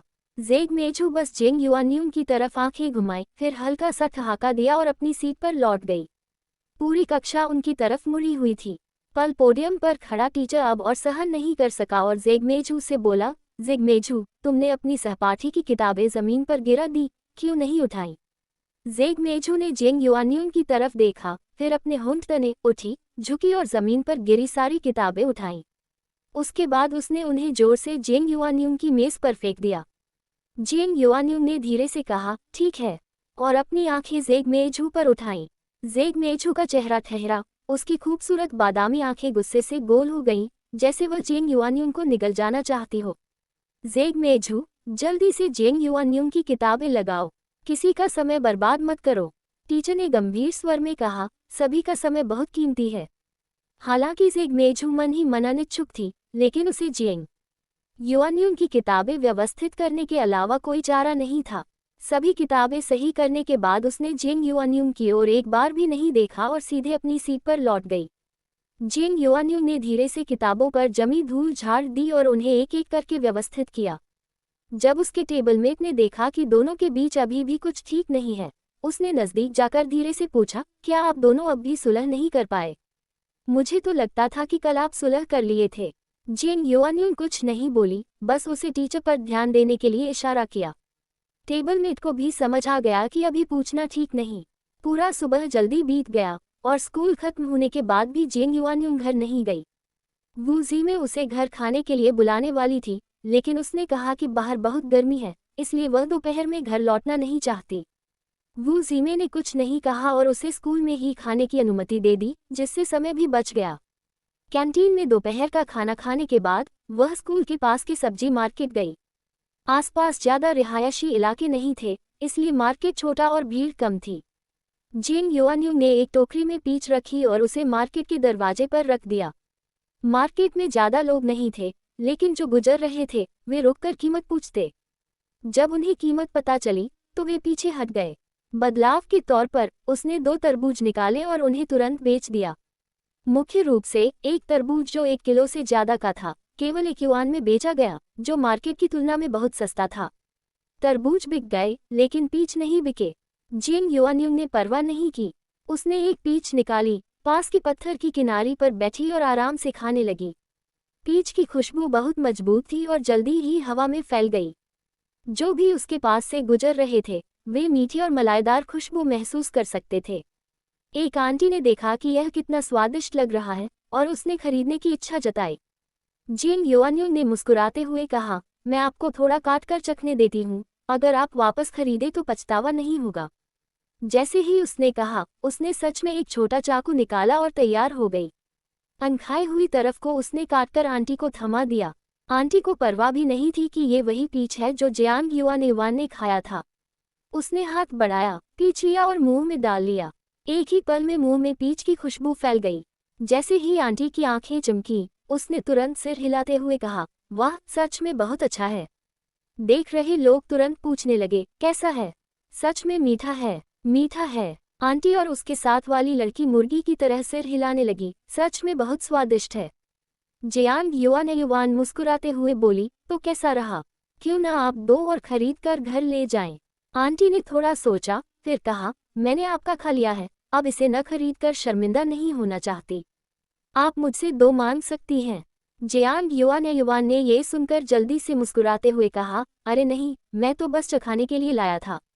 अगर खरीदना चाहो तो खरीद लो, और अगर नहीं खरीदोगे तो कोई शर्म की बात नहीं, मैं जबरदस्ती नहीं बेचती।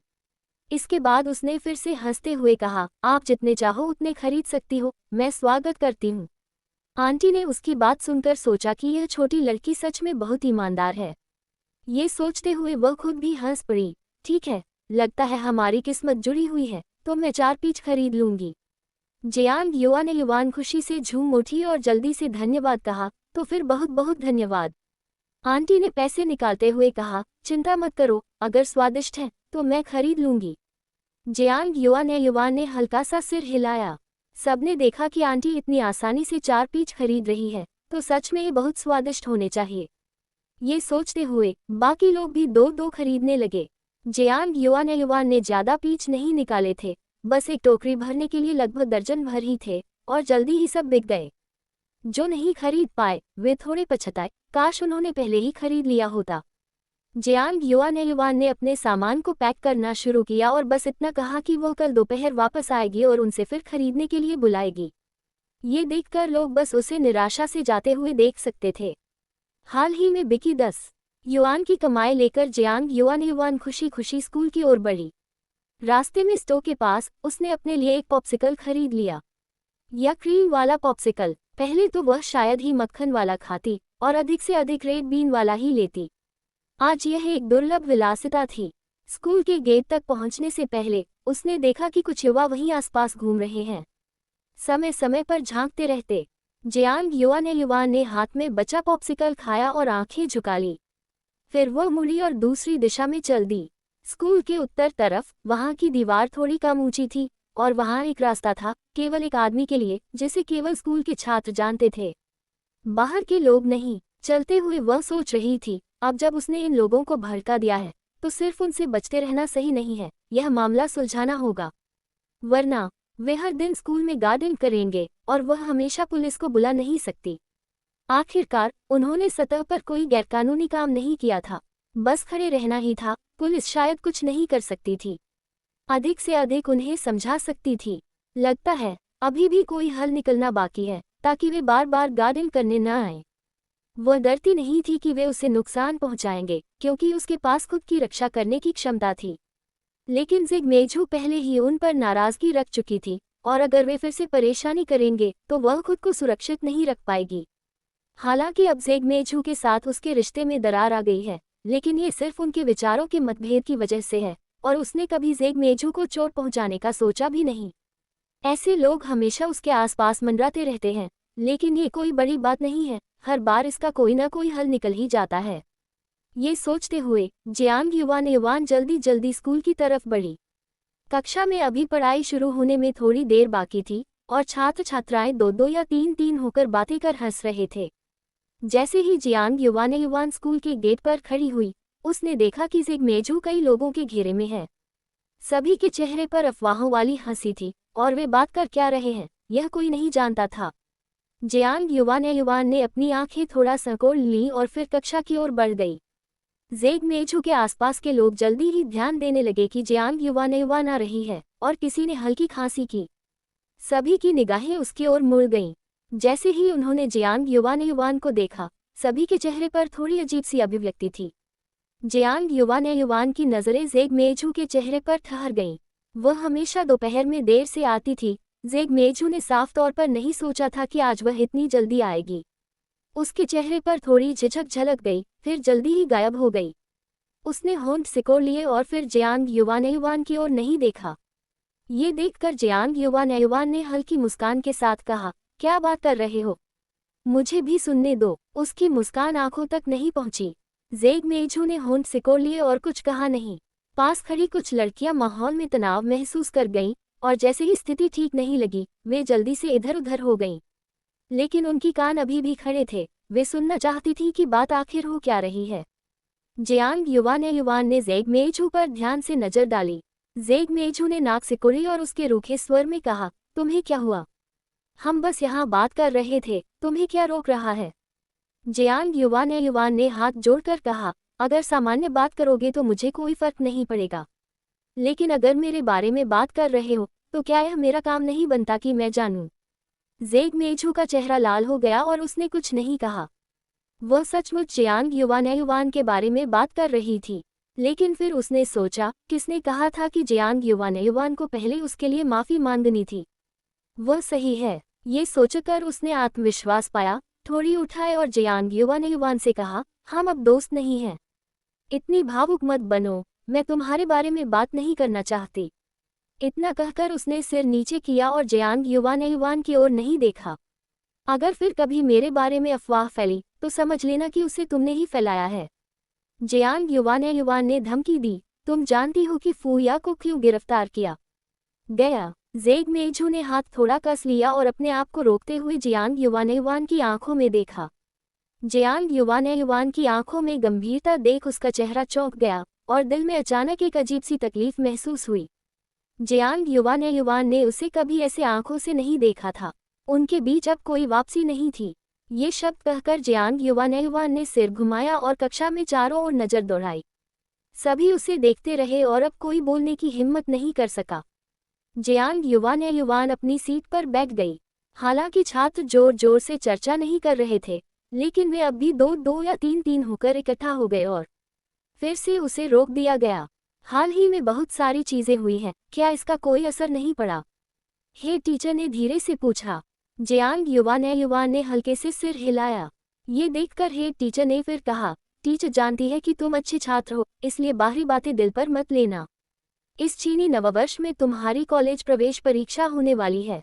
इन चीजों को अपने प्रदर्शन पर असर डालने मत देना। स्कूल में पहले फैली अफवाहें सिर्फ छात्रों के बीच थीं और वे सिर्फ इस घटना के बारे में जानते थे। अफवाहों के बारे में ज्यादा चिंता मत करो, स्कूल इसका ध्यान रखेगा। हेड टीचर ने आगे कहा। जियांग युवान इस सत्र की एक उत्कृष्ट छात्रा थी। उसके अंक हमेशा टॉप 3 में रहते थे, बेहद स्थिर, और उसने कभी भी टॉप 3 से नीचे नहीं गिरा। इसलिए हेड टीचर को डर था कि इस बार की घटना उसके प्रदर्शन पर असर डाल सकती है। मुझे लगता है इन दिनों तुम्हारी हालत ठीक नहीं है। जल्दी अपने आप को संभालो और इस मामले में ज्यादा ऊर्जा मत लगाओ। हेड टीचर ने जियांग युवान की ओर देखते हुए जोर से कहा, इतने सालों की पढ़ाई सिर्फ इस पल के लिए है, इसे खराब मत होने दो। जियांग युवान ने हल्के से सिर हिलाया। मैं समझ गई। ये देखकर हेड टीचर ने और कुछ नहीं कहा, बस इतना कहा, अगर मदद की जरूरत हो तो टीचर्स के पास आना, समझी? जैसे ही जियांग युवान ने ये सुना, उसके दिमाग में वे कुछ शहरी बदमाश याद आ गए जो बाहर उसे घेर कर खड़े थे।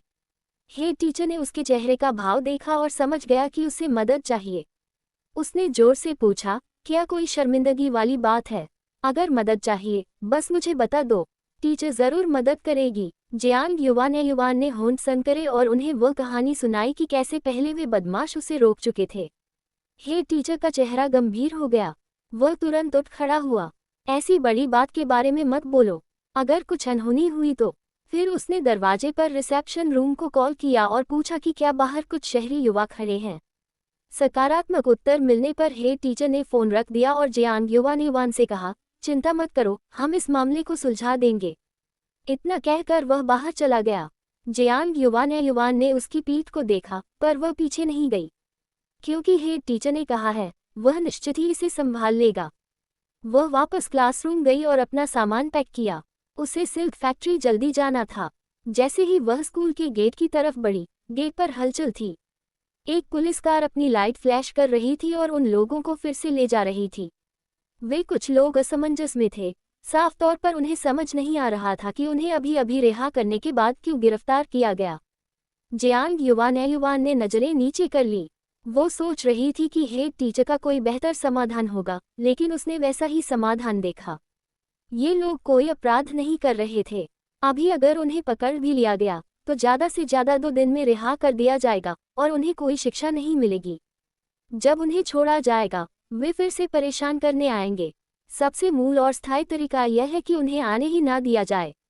जियांग युवान ने उनकी पीठ को जाते देखा और फिर मुड़कर बस स्टॉप की ओर चल पड़ी। जब जियांग युवान बस से रेशमी बुनाई फैक्ट्री पहुंची, तब ऑफिस का ऑफ ड्यूटी भीड़ का समय गुजर चुका था। फैक्ट्री के गेट पर कुछ ही लोग खड़े थे। जियांग युवान को थोड़ा अफसोस हुआ, सोचते हुए कि आज पैसे कमाने का एक और मौका चला गया। वह अपने साथ लाए हुए पीछे के टोकरे को लेकर उस जगह पहुंची जहां वह कल खड़ी थी। जैसे ही उसने टोकरा रखा, किसी महिला की आवाज आए, अरे छोटी लड़की, मुझे लगा आज तुम नहीं आओगी। जियांग युवान ने आवाज थोड़ी परिचित लगी और उसकी ओर देखा। आवाज की ओर बढ़ते ही उसने देखा कि यह वही 30 के दशक की महिला थी जो कल उसकी पहली ग्राहक बनी थी। जियांग युवान की मुस्कान फैल गई और उसने कहा, इतने सारे ग्राहक हैं यहाँ, फिर भी मुझे यहाँ आने में कोई हिचक नहीं होती। महिला ने बिना झिझक बड़े हाथ से हाथ हिलाया और कहा, आज दिखावा मत कर, मैं तुम्हारे सारे आड़ू ले लूंगी। अब समय भी हो रहा है और तुम्हारे लिए बाहर आना आसान नहीं है, जल्दी घर लौट जाओ। जियांग युवान थोड़ी चौंकी और अपने सामने रखे आड़ू की ओर देखा। क्या वह पर्याप्त नहीं दिखा रही थी? शायद इसलिए बड़ी दीदी ने ऐसे अच्छे शब्द कहे। बड़ी दीदी ने आड़ू की ओर देखा और मुस्कुराते हुए कहा, अरे नहीं, मेरी बच्ची को तो खाना पसंद है, इसलिए मैं और भी खरीद लूंगी। जियांग युवान ने ईर्ष्या भरे स्वर में कहा, आप अपनी बच्ची के लिए कितनी दयालु हैं। ऐसे उदार माता पिता आजकल कम ही मिलते हैं। सच में, ये तो जैसे इंद्रधनुषी फुंसी हो गई। कौन अच्छा शब्द सुनकर न मुस्कुराए। बड़ी दीदी ने मुस्कुराते हुए कहा, अब हमारे घर में सिर्फ यही एक लड़की है, इसलिए मैं इसे संभालना चाहती हूँ।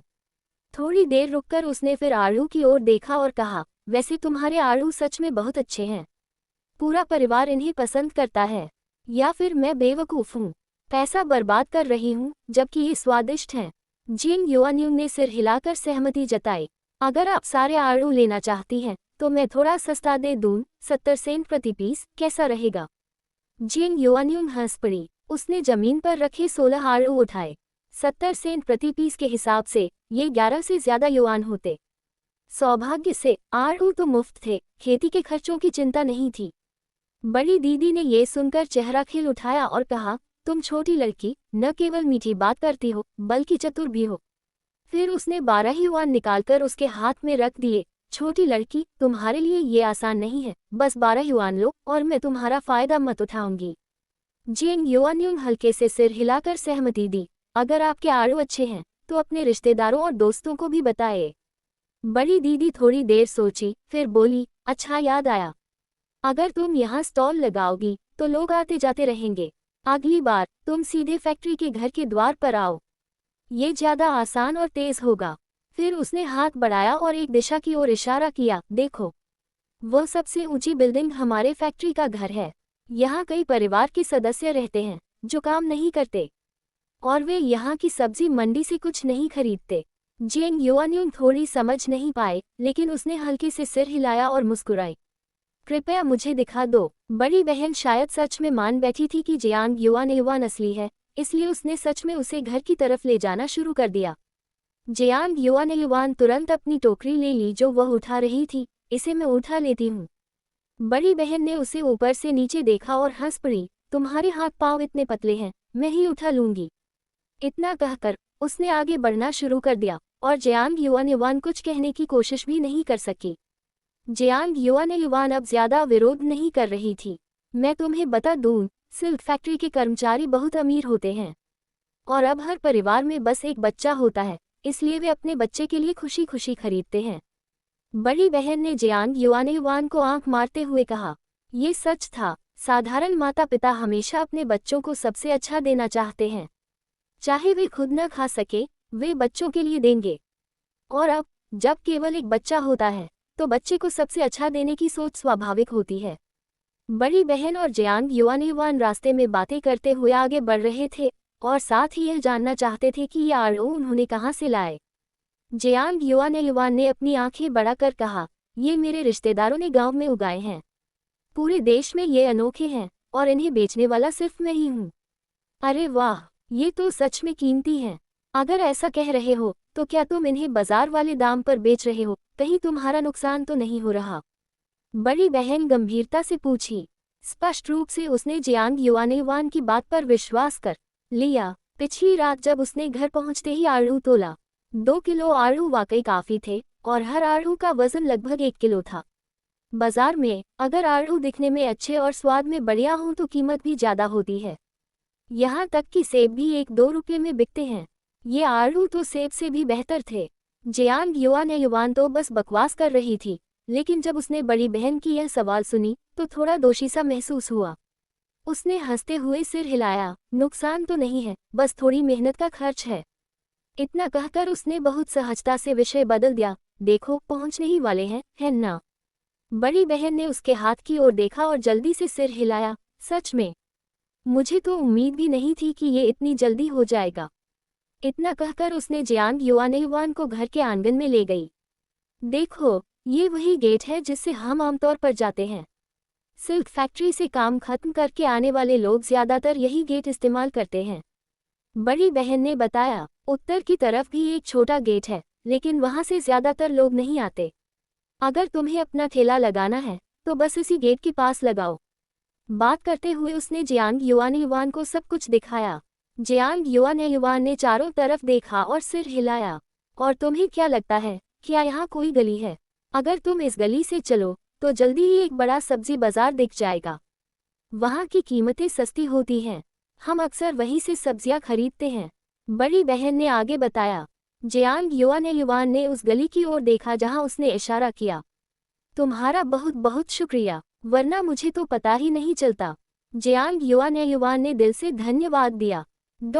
जाने से पहले मेरे नॉवल वर्ल्ड 2.0 चैनल को सब्सक्राइब कर लीजिए और लाइक शेयर कमेंट करना मत भूलिए। ऐसे न्यूज़ स्टोरी सुनने के लिए हमारे चैनल पर बने रहिए। उसके साथ हमारे टेलीग्राम चैनल को भी ज्वाइन कर लीजिए, वहां पर भी इंटरेस्टिंग न्यूज़ स्टोरीज अपलोड होते हैं। आज के लिए बाय फ्रेंड्स, कल मुलाकात होगी।